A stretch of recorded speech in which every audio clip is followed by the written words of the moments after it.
Guys, पिछले सत्र में हमने देखा कि कैसे यून ज़ेनबाई ने अपने सिस्टम को जागृत करके अपनी ताकत का एक नया लेवल हासिल किया। उसने युशन विलेज मैसेकर के पीछे छिपी खतरनाक साजिश का पर्दाफाश किया और लेडी जाउन की रक्षा करते हुए किंगली डिवीजन के कमांडर सूमो के साथ मिलकर एक बड़े पॉलिटिकल कंस्पिरेसी में कदम रखा। लेकिन अब कहानी एक बेहद खतरनाक मोड़ पर पहुंच चुकी है। मिनिस्ट्री ऑफ जस्टिस ने लेडी जो को पकड़ने के लिए अपनी पूरी ताकत झोंक दी है। दूसरी तरफ ट्यू शान को जनरल हुओ लाई के साथ 2000 एलीट सोल्जर्स लेकर यूं ज़ेनबाई और उसके साथियों को खत्म करने का आदेश मिला है। अब सवाल है, क्या यूं ज़ेनबाई इतनी बड़ी सेना और इंपीरियल कोर्ट के गुस्से का सामना कर पाएगा, या फिर यही उसके अंत की शुरुआत होगी? तो चलिए बिना किसी देरी के देखते हैं कि आगे क्या होता है। रास्ते में कुछ लोगों ने उनका रास्ता रोक लिया। उन्होंने कहा कि यह रास्ता उनके भाइयों की रोजी रोटी है और इतनी सारी गाड़ियां और घोड़े यहां से गुजर रहे हैं, इसलिए उन्हें कुछ पैसे देने होंगे। सामने वाले ने बिना बहस किए पैसे देने की बात मान ली। यह देखकर रास्ता रोकने वालों ने पेड़ हटाने और मेहमानों को आगे जाने देने का आदेश दिया। लेकिन पैसे लेने के बाद भी उन्होंने हमला करने की कोशिश की। यून ज़ेनबाई ने उन्हें देखकर पूछा कि पैसे लेने के बाद भी लोगों को मारने का नियम उन्हें किसने सिखाया है। सामने से कोई जवाब नहीं आया। तब यून ज़ेनबाई ने समझ लिया कि यही उनका पुराना नियम है। कुछ ही समय बाद वहां मौजूद 43 लोगों के एट्रीब्यूट पॉइंट सिस्टम में जुड़ गए। उसकी स्ट्रेंथ में 16.5, स्पीड में 12, फिजिक में 11, परसेप्शन में 3.2 और स्पिरिट में 1.2 की बढ़ोतरी हुई। यून ज़ेनबाई ने जाओ हान को क्लीन अप करने का आदेश दिया। जाओ हान ने तुरंत काम शुरू कर दिया। कुछ देर बाद उसने बताया कि सब कुछ साफ हो चुका है। बॉडीज को अच्छी तरह छिपा दिया गया था, फुटप्रिंट्स भी मिटा दिए गए थे। तलाशी में 100 से ज्यादा सिल्वर कॉइन्स मिले थे। इसके अलावा कुछ हार्पून्स और ग्रैपलिंग हुक्स भी मिले, जिन्हें आगे रास्ते में शायद इस्तेमाल किया जा सकता था। यून ज़ेनबाई ने उसके काम की तारीफ की। यात्रा आगे बढ़ती रही। रास्ते में कुछ भूखे लोगों ने सैनिकों से खाना मांगा। उनमें से एक ने कहा कि वो 3 दिनों से भूखा है, लेकिन उसे पीछे हटने का आदेश दे दिया गया। इसी दौरान लेडी जो के पास एक मैसेंजर पहुंचा। उसने तुरंत उसे अंदर बुलाने का आदेश दिया। मैसेंजर ने आते ही बताया कि शेन फैमिली के साथ बहुत बड़ी मुसीबत हो गई है। मिनिस्ट्री ऑफ जस्टिस ने लेडी जो के खिलाफ अरेस्ट वारंट जारी कर दिया था। उस पर एक बड़े मर्डर केस में शामिल होने का आरोप लगाया गया था और शेन फैमिली के ऊपर से नीचे तक सभी लोगों को कस्टडी में लेकर इन्वेस्टिगेशन करने का आदेश दिया गया था। लेडी जो ने अपने बेनिफैक्टर से कहा कि मिनिस्ट्री ऑफ जस्टिस ने बहुत तेजी से प्रतिक्रिया दी थी और उनके तरीके भी बेहद रूथलेस थे। उन्होंने शादीशुदा बेटी तक को नहीं छोड़ा और पूरे परिवार को इस मामले में घसीट लिया। उसके अनुसार यह सिर्फ अरेस्ट नहीं था, वे अपनी अथॉरिटी दिखाकर सबको वार्निंग दे रहे थे। यून ज़ेनबाई ने कहा कि अगर मिंग सिटी वापस नहीं जा सकते तो वापस जाने की जरूरत भी नहीं है, वे कोई दूसरा रास्ता चुन सकते हैं। उसने आसपास के रास्तों और शहरों के बारे में पूछा। उसे बताया गया कि पश्चिम में लगभग 220 ली दूर अंझो की मिलिट्री गैरिसन है। दक्षिण पूर्व में लगभग 250 ली दूर वुझो है, जहां सिक्योरिटी सबसे अच्छी है, और पूर्व में लगभग 180 ली दूर पिंगजांग सिटी है। लेकिन पिंगजांग सिटी के आसपास बंदित प्रॉब्लम बेहद गंभीर थी। वहां लगातार बंदित्स के खिलाफ सप्रेशन कैंपेन्स चलाए जाते थे, लेकिन फिर भी समस्या खत्म नहीं होती थी। यून ज़ेनबाई ने तुरंत फैसला किया, वे पिंगजांग सिटी जाएंगे। लेडी जो ने उसकी बात मान ली। असल में यून ज़ेनबाई काफी समय से ऐसी जगह ढूंढ रहा था जहां वो अपने एट्रीब्यूट्स बढ़ा सके, और पिंगजांग सिटी में गंभीर बंदित प्रॉब्लम उसके लिए किसी परेशानी से ज्यादा एक विशाल गोल्ड माइन जैसी थी। उधर कुछ सैनिक एक आदमी से पूछताछ कर रहे थे। उन्होंने पूछा कि क्या उसने 7 या 8 कैरेजेस वाले एक कैरावैन को जाते देखा है और वो किस दिशा में गया। आदमी ने डरते हुए बताया कि शायद वे पिंगजांग सिटी की तरफ गए हैं। सैनिक ने उसे चेतावनी दी कि अगर उसने झूठ बोला तो उसके परिणाम अच्छे नहीं होंगे। आदमी तुरंत दया की भीख मांगने लगा और बोला कि उसने अपनी आंखों से उस कैरावैन को उसी दिशा में जाते देखा है। वहां कई कैरेजेस थीं और वो बिल्कुल गलत नहीं हो सकता। सैनिकों को जब पक्का हो गया कि कैरावैन पिंगजांग सिटी की तरफ गया है तो उन्होंने तुरंत रास्ता बदलने का आदेश दिया। कैवलरी को स्पीड बढ़ाने के लिए कहा गया और उन्हें आगे जाकर रास्ता रोकने का आदेश मिला। इन्फेंट्री पीछे से उनका साथ देने वाली थी। दूसरी तरफ यून ज़ेनबाई ने अपने साथियों को आदेश दिया कि वे बाकी लोगों की सुरक्षा करें। उसने कहा कि लगता है गेस्ट्स आने वाले हैं और वो खुद उनका स्वागत करने जाएगा। कुछ ही देर बाद वो रास्ते पर अकेला खड़ा था। सामने से लगभग 500 एलीट कैवलरी आगे बढ़ रही थी। तभी यून ज़ेनबाई ने उन्हें रोकते हुए कहा, रुको। फिर उसने वही पुराना बंदित स्टाइल डायलॉग बोला, यह रास्ता मैंने बनाया है, यह पेड़ मैंने लगाया है। अगर इस रास्ते से गुजरना है तो रास्ते का पैसा छोड़ना होगा। सैनिकों को यकीन ही नहीं हुआ। एक अकेला आदमी उनकी पूरी कैवलरी के सामने खड़ा होकर उनसे रोड मनी मांग रहा था।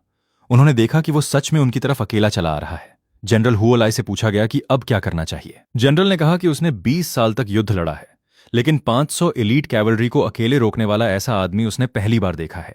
फिर भी उसने अपने सैनिकों को उसे मारने से मना किया। उसने पूछा कि उनके पास पैसे हैं या नहीं। सैनिकों ने पैसे इकट्ठे किए। जनरल ने कहा कि जितना देना है दे दो।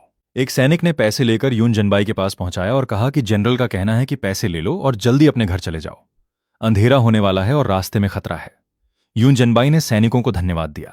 उसने कहा कि नियम के अनुसार उसे पैसे लेकर चले जाना चाहिए था, लेकिन सामने वाले इतने आसानी से पैसे देने को तैयार हो गए, इसलिए वो भी बिना कुछ किए नहीं जा सकता। उसने देखा कि सैनिक लंबे सफर से थके हुए हैं, इसलिए उसने कहा कि वह उन्हें एक कहानी सुनाएगा ताकि उनका समय थोड़ा आसानी से गुजर जाए। फिर उसने कहानी शुरू की। एक लड़की थी। जब वह 18 साल की हुई तब उसके घर एक मेहमान आया। बाद में उसी आदमी से उसकी शादी हो गई। वह आदमी एक बॉर्डर गैरिसन का कमांडर था और उसने सीमा पर लगातार 12 साल तक पूरी ईमानदारी से सेवा की। लेकिन लगभग 1 साल पहले उसे कुछ गंभीर सच्चाइयों का पता चला। कुछ लोग दुश्मनों के साथ कलूजन कर रहे थे। वे मिलिट्री वेपन्स बेच रहे थे, मिलिट्री ग्रेन को अपने लिए इस्तेमाल कर रहे थे, सिविलियंस को मारकर मिलिट्री अचीवमेंट्स का क्रेडिट ले रहे थे और मिलिट्री सैलरीज का भी गलत इस्तेमाल कर रहे थे। उस कमांडर के पास इन सब के एविडेंस थे, लेकिन वो इन्हें ऑफिशियली रिपोर्ट कर पाता उससे पहले ही उसके खिलाफ एक ट्रैप तैयार कर दिया गया। उसकी पत्नी को विश्वास नहीं था कि उसका पति अपनी मर्जी से कोई अनऑथराइज्ड एक्शन ले सकता है, इसलिए उसने अपने पति के अंकल को लेटर लिखा और उससे मदद मांगी। लेकिन उसका अंकल उसकी हर लेटर पढ़ता रहा। एक तरफ वो महिला खुलकर मदद मांग रही थी, दूसरी तरफ उसका अंकल पर्दे के पीछे से सब कुछ कंट्रोल कर रहा था। यानी वो महिला जिस व्यक्ति से अपने पति के मर्डरर को खोजने में मदद मांग रही थी, वही असल में इस पूरे मामले का मर्डरर था। उस अंकल की नजर सिर्फ उसके पति पर नहीं थी, वो उस महिला को भी अपने कब्जे में लेना चाहता था। इसलिए उसने उसके लिए एक पूरा ट्रैप तैयार किया। उसने दुश्मनों के लोगों से संपर्क किया और उनके जरिए एक गांव का मैसेकर करवाने की योजना बनाई। किसी भी तरह की गलती न हो, इसके लिए गांव के सभी एबल बॉडीड लोगों को पहले ही वहां से हटा दिया गया। फिर उसने अपने ट्रस्टेड सबऑर्डिनेट को सीक्रेटली आदेश दिया कि सही समय पर ट्रूप्स लेकर गांव में पहुंचे। उनका काम था दुश्मनों को खत्म करना, सभी विटनेसेस को साइलेंस करना और फिर उस महिला को ही पूरे गांव के मैसेकर का कल्प्रिट बना देना। इसके बाद वो महिला को एक सीक्रेट चेंबर में बंद करके अपने असली इरादे पूरे कर सकता था। यून जनबाई ने कहानी सुनाते हुए कहा कि वहां मौजूद सभी लोग समझ सकते हैं कि ऊपर से आया सिर्फ एक आदेश नीचे कितने लोगों की जान ले सकता है। लेकिन उसकी योजना के आखिर में एक अनएक्सपेक्टेड घटना हो गई। उसकी पूरी योजना बर्बाद हो गई। दुश्मनों के सभी लोग मारे गए, उसका ट्रस्टेड सबऑर्डिनेट भी मर गया और उसके साथ गए 320 से ज्यादा एलीट सोल्जर्स भी मारे गए। कहानी खत्म करने के बाद यून जनबाई ने सामने खड़े सैनिकों की तरफ देखा। तभी जनरल हुओलाई ने कहा कि कहानी में 2 बातें उसे समझ नहीं आई। पहली बात, उस कहानी का अंकल इतनी सटीक टाइमिंग के साथ हर घटना को कैसे कंट्रोल कर सकता था। जवाब आया कि एक खास बर्ड होती है जिसकी आंखें नीली होती हैं। वो बहुत ऊंचा और बहुत तेज उड़ सकती है। कोई व्यक्ति जहां भी जाए वह बर्ड उसका पीछा कर सकती है। जनरल हुओलाई तुरंत समझ गया। उसने कहा, ब्लू रॉक बर्ड। यानी इसी बर्ड की मदद से अंकल को लोगों की एग्जैक्ट लोकेशन और मूवमेंट की जानकारी मिलती थी। लेकिन जनरल के मन में दूसरा और उससे भी बड़ा सवाल था। उसने पूछा कि कहानी में जिस अनएक्सपेक्टेड इंसिडेंट की बात की गई वह आखिर था क्या। ऐसा क्या हुआ कि दुश्मनों का पूरा ग्रुप खत्म हो गया और 300 से ज्यादा एलीट सोल्जर्स में से एक भी जीवित नहीं बचा। अगर यून जनबाई उसे यह रहस्य समझा दे तो शायद वो उस अंकल को जेल में डालने के बारे में सोच सकता है। यून जनबाई ने जवाब दिया कि वो अनएक्सपेक्टेड इंसिडेंट बेहद संयोग से ऐसा था जिसका सामना जनरल हुओलाई खुद भी कर चुका है। जनरल ने पूछा, कब? यून जनबाई ने शांत होकर कहा, अभी। फिर उसने सामने खड़े जनरल की तरफ देखा और कहा कि युशन विलेज केस का मर्डरर इस समय उसके सामने खड़ा है। वह खुद वही मर्डरर था। उसी ने दुश्मनों के लोगों को मारा था और यंचंग के 300 से ज्यादा एलीट सोल्जर्स को भी खत्म किया था। जनरल हुओलाई ने उसकी बात सुनी, लेकिन यून जनबाई ने खुद ही तुरंत एक महत्वपूर्ण बात जोड़ दी। उसने कहा कि जनरल ने अभी थोड़ी देर पहले एविडेंस की बात की थी। उसके पास अपनी बात साबित करने के लिए कोई एविडेंस नहीं था, तो अब जनरल क्या करेगा? जनरल हुओलाई ने कहा कि उसके पास अपना तरीका है। लेकिन तभी यून जनबाई ने उसे रोककर एक और सवाल किया, क्या मिनिस्ट्री ऑफ जस्टिस के वे 23 लोग भी उसी ने मारे थे? एक ऑफिसर ने तुरंत आसपास का एरिया चेक किया और बताया कि 2000 मीटर्स के दायरे में कोई हिडन सोल्जर्स नहीं है। वहां सिर्फ यून जनबाई अकेला मौजूद है। जनरल हुओलाई के एक सबऑर्डिनेट ने बताया कि वो खुद मर्डरर होने की बात स्वीकार कर चुका है। जनरल ने उसकी बात पर भरोसा नहीं किया। उसने मा शियू को आगे आने का आदेश दिया और कहा कि अपनी स्पीयर टेक्निक से उसकी बात की सच्चाई जांचो। मा शियू कैंप का सबसे अच्छा स्पीयर यूजर था। यून जनबाई ने उसे देखा। मा चियू ने कहा कि वो यून जनबाई की बहादुरी का सम्मान करता है, लेकिन अगर वो इतना बड़ा दावा कर रहा है तो उसे इसकी सच्चाई जांचनी ही होगी। अगले ही पल मा चियू ने अटैक किया, लेकिन यून जनबाई ने उसे लगभग उसी क्षण खत्म कर दिया। मा चियू, जो पूरे कैंप में स्पीयर टेक्निक में सबसे आगे था, एक ही पल में हार गया। बाकी 4 ऑफिसर्स, लू एओ, वे श्यूम्याओ, म्याओ जिदोंग और हुआलिंग को भी जनरल ने आगे आने का आदेश दिया। अब चारों को एक साथ अटैक करना था, लेकिन उनके अटैक शुरू होने से पहले ही यून जनबाई ने अपनी ताकत दिखा दी। उन चारों की ब्लेड्स टूट गईं। वहां मौजूद सैनिकों को समझ ही नहीं आया कि आखिर उनकी स्वॉर्ड्स टूटी कैसे। जनरल के एक आदमी ने हैरानी से पूछा, उसकी ब्लेड आखिर टूटी कैसे? फिर उसने कहा कि युन जनबाई कितना भी पावरफुल क्यों ना हो, आखिर वह भी फ्लैश एंड ब्लड से बना इंसान है। उनके पास 2000 सोल्जर्स हैं, 2000 ब्लेड्स हैं। उसके अनुसार आर्मी के सामने कितना भी पावरफुल एक्सपर्ट क्यों ना हो, वह सिर्फ एक बड़ा इंसेक्ट बनकर रह जाता है। लेकिन जनरल ह्यू लाई के सामने अब उसके अपने सोल्जर्स की बातें कमजोर पड़ने लगी थीं। एक सोल्जर ने कहा कि यह आदमी वास्तव में एक पियरलेस एक्सपर्ट है, फिर भी वह सिर्फ एक इंसान है। उनके पास 2000 से ज्यादा इलीट सोल्जर्स हैं। जनरल ने पूछा कि वो आखिर कहना क्या चाहता है। उसने कहा कि उसने अभी जो कुछ देखा उसे उसने भी देखा था, लेकिन युन जनबाई के हाथ में सिर्फ एक ब्लेड थी। उनके पास हजारों वेपन्स थे, इसलिए शायद संख्या के दम पर वे उसे दबा सकते थे। तभी जनरल ने सवाल किया, क्या तुमने देखा कि लुएओ और बाकी चारों की ब्लेड्स आखिर टूटी कैसे? जनरल हुओलाय आखिरकार समझ गया कि सामने खड़ा आदमी कोई सामान्य फाइटर नहीं था। उसने साफ कहा कि अब उसे विश्वास हो चुका है कि युन जनबाई युशन विलेज मैसेकर का मर्डरर नहीं है, इसलिए इस समय वह उसके खिलाफ कुछ नहीं कर सकता। फिर उसने अपनी कैवलरी को आदेश दिया कि सभी लोग 50 कदम पीछे हट जाएं। कुछ देर बाद जनरल ने युन जनबाई से एक सवाल पूछने की हिम्मत की। उसने जानना चाहा कि उसका और लेडी जो का आखिर क्या रिश्ता है। युन जनबाई ने जवाब दिया कि अगर वो बात सीक्रेट है तो उसे सीक्रेट ही रहने देना बेहतर है। जनरल ने आगे सवाल नहीं किया, इसके बजाय उसने युन जनबाई को मिनिस्ट्री ऑफ जस्टिस में काम करने का प्रस्ताव दिया।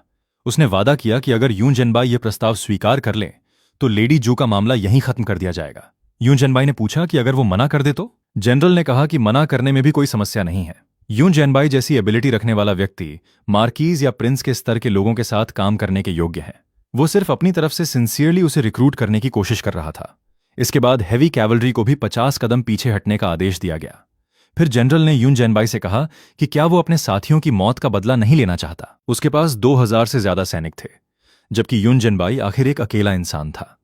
अगर पूरी सेना एक साथ हमला कर दे तो शायद उनके पास कुछ मौका हो सकता था। लेकिन मिनिस्ट्री ऑफ जस्टिस का अधिकारी तुरंत बीच में बोला। उसने कहा कि वो मिनिस्ट्री ऑफ जस्टिस से है और उसके लिए जिंदा रहना मरने से ज्यादा उपयोगी है।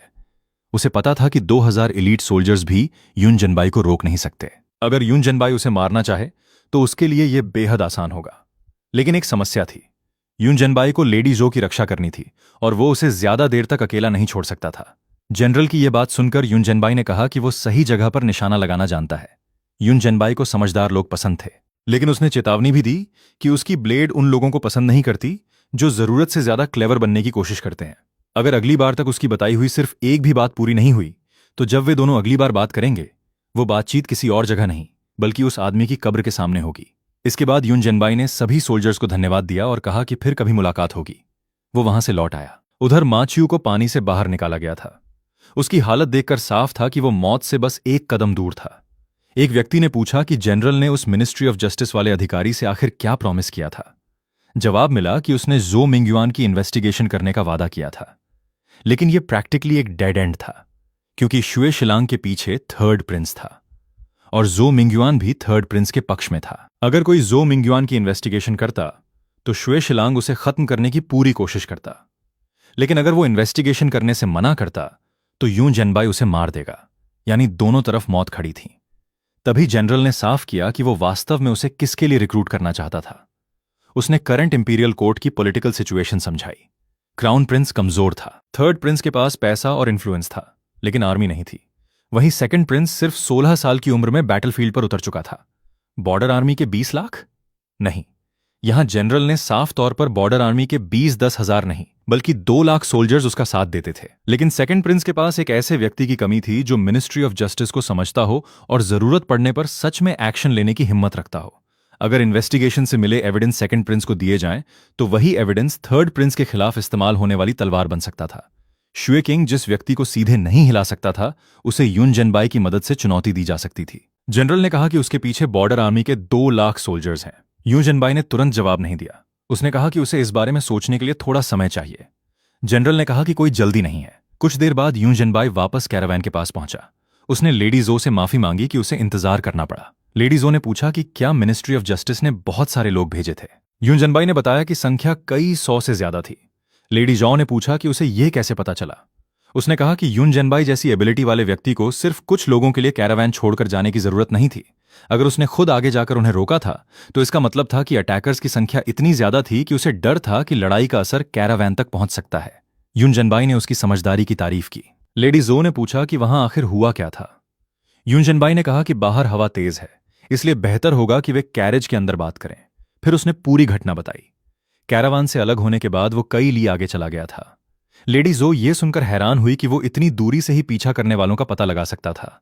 उसने कहा कि ऐसी एबिलिटी तो उन लेजेंडरी इमॉर्टल्स जैसी लगती है जो इमॉर्टल पाथ पर मौजूद होते हैं। अब उसके मन में यून जेनबाई की असली पहचान को लेकर सवाल और भी गहरा हो गया। यून जेनबाई ने बताया कि उसने खुद को बंदित के रूप में डिस्गाइज किया था। वो रास्ते पर खड़ा होकर सोल्जर से वही पुराना डायलॉग बोलने लगा। ये रास्ता मैंने बनाया है, ये पेड़ मैंने लगाया है, रास्ते से गुजरना है तो रोड मनी छोड़ो। लेडी जॉ को यह सुनकर हैरानी हुई कि वो अकेला 2000 से ज्यादा एलीट सोल्जर्स के सामने खड़ा था और उनसे रोड मनी मांग रहा था। लेकिन सामने मौजूद जनरल ने शायद उसे कोई हार्मलेस फूल समझ लिया। उसने सच में अपने लोगों से पैसे इकट्ठे करवाकर यून जेनबाई को दे दिए। इसके बाद यून जेनबाई ने उन सोल्जर्स को एक कहानी सुनाई, एक 18 साल की लड़की की कहानी। उस लड़की के घर एक मेहमान आया था। बाद में उसी से उसकी शादी हुई थी। लेडी जो को समझ आ गया कि वो कहानी उसी की जिंदगी के बारे में थी।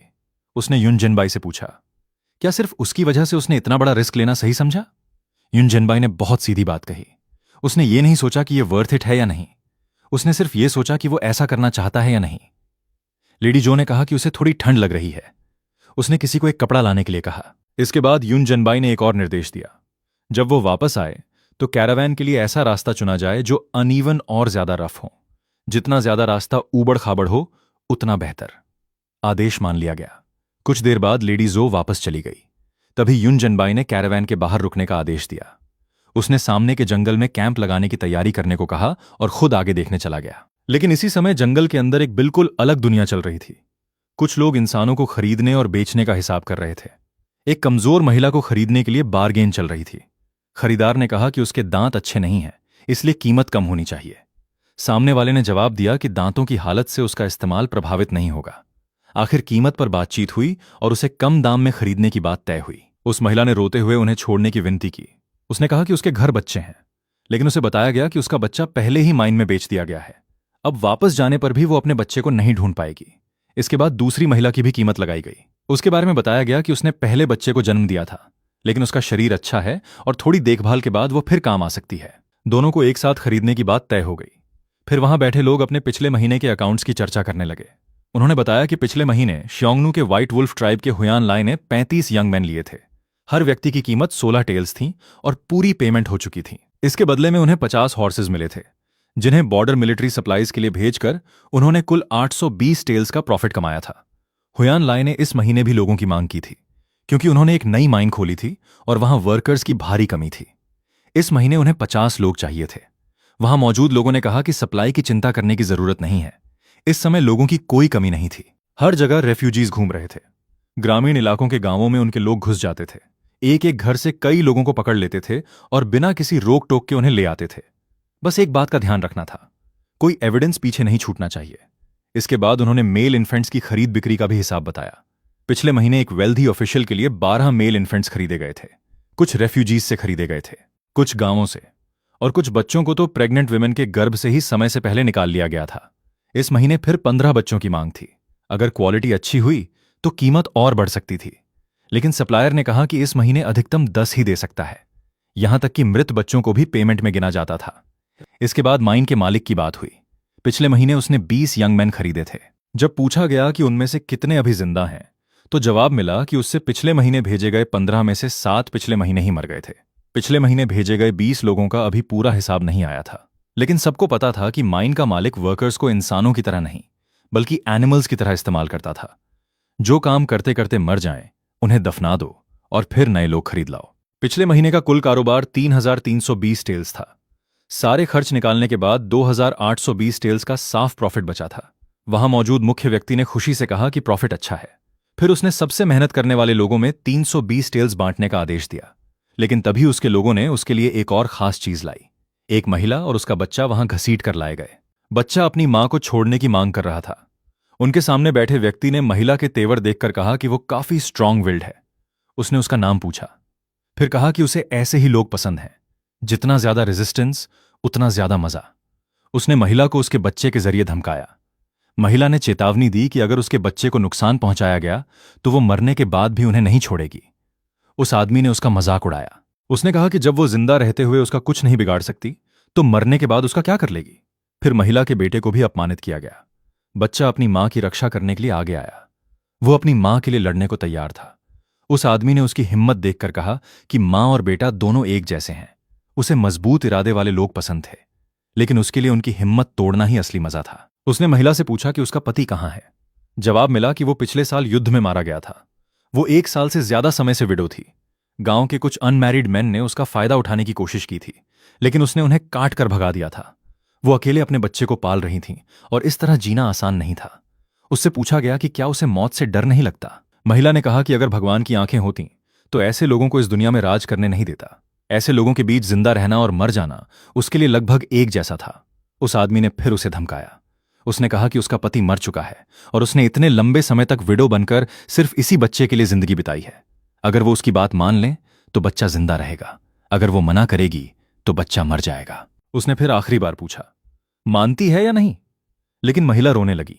उसका बेटा उसे सांत्वना देते हुए बोला कि उसके पिता कहा करते थे कि मां रोते समय अच्छी नहीं लगती, वह मुस्कुराते हुए ज्यादा सुंदर लगती है। बच्चे ने कहा कि वो अपनी मां की मुस्कान अपने साथ लेकर नीचे जाना चाहता है ताकि अपने पिता को दिखा सके। उसने अपनी मां से कहा कि अगर अगले जन्म में भी उसे मौका मिला तो वो फिर उसका बेटा बनेगा और इस बार बड़ा होकर उसे कभी किसी के सामने झुकने नहीं देगा।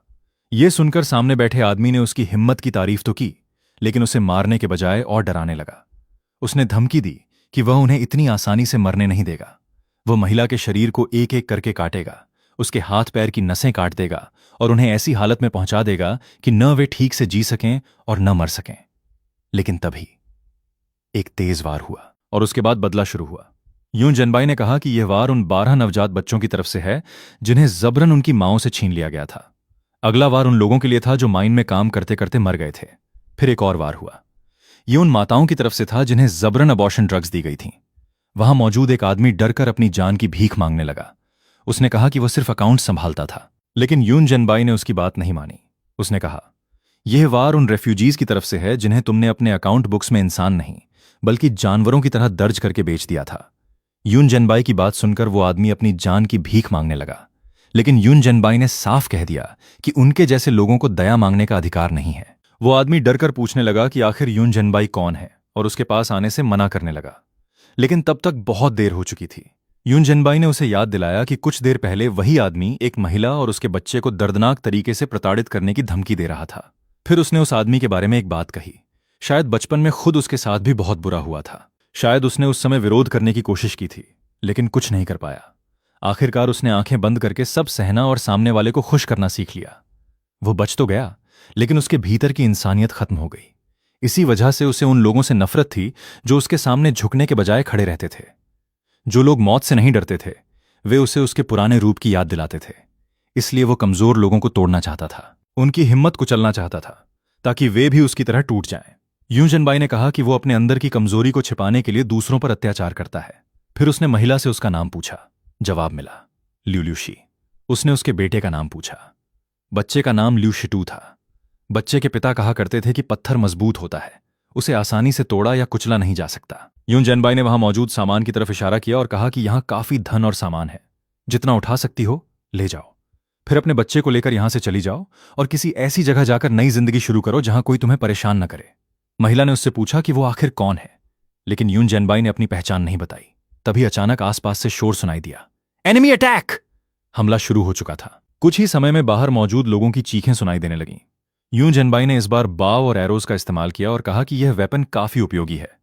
लड़ाई खत्म होने के बाद उसने वहां बचे लोगों से कहा कि उन्हें उसका धन्यवाद करने की जरूरत नहीं है। उसे भी उनके धन्यवाद की जरूरत नहीं।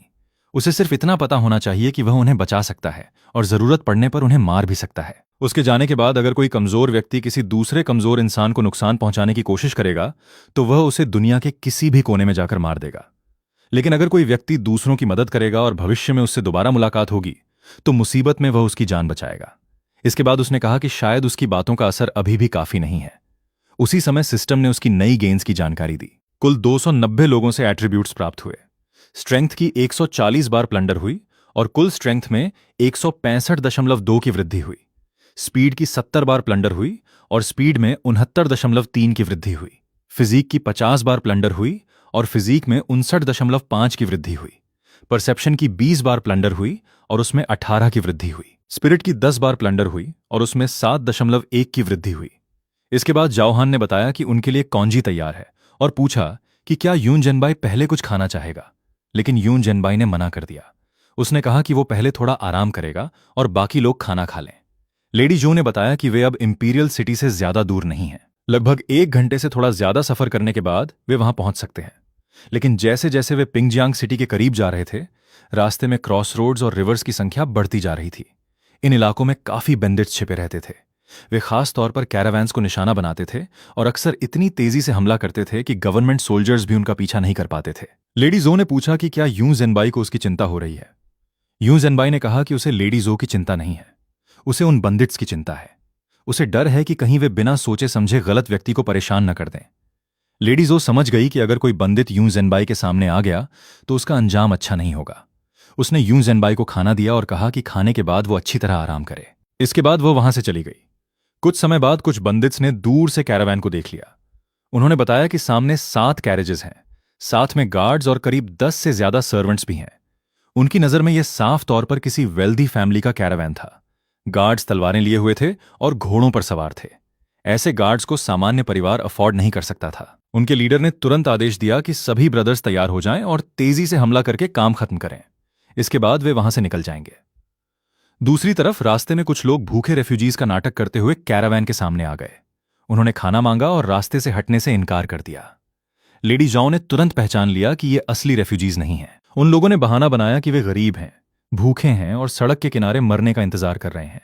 लेकिन उनके लीडर की नजर कैरावैन में मौजूद महिला पर थी। उसने कहा कि वेल्दी फैमिली की महिला अलग ही दिखाई देती है और उसके कपड़े और अपीयरेंस से साफ पता चलता है कि वो किसी बड़े परिवार से है। फिर उन्होंने कहा कि अगर खाना नहीं दे सकती तो उन्हें कुछ और देना होगा। लेडी जो ने पूछा कि वे आखिर चाहते क्या हैं। उनका जवाब था कि उन्हें बस खाना चाहिए, लेकिन अगर खाना नहीं दिया गया तो वे खुद कैरावैन से सामान निकाल लेंगे। फिर उन्होंने अपनी मांगें बदलनी शुरू कर दी। अब सिर्फ खाना नहीं चाहिए था, पहले कैरावैन की सारी चीजें छोड़नी थीं, फिर सभी हॉर्सेस भी, और अंत में लेडी जो को भी उनके साथ रहना था। उनके लीडर ने खुले तौर पर धमकी दी कि अगर वो उनकी बात मान लें तो शायद उसे कुछ समय बाद जाने दिया जाए, लेकिन अगर उसने विरोध किया तो उसे ज्यादा समय तक उनके कब्जे में रखा जाएगा। लेडी जो ने पूछा कि अगर वो मना कर दे तो? तब उन लोगों ने अपना असली चेहरा दिखा दिया। उन्होंने कहा कि वे कोई भूखे रेफ्यूजीज नहीं हैं।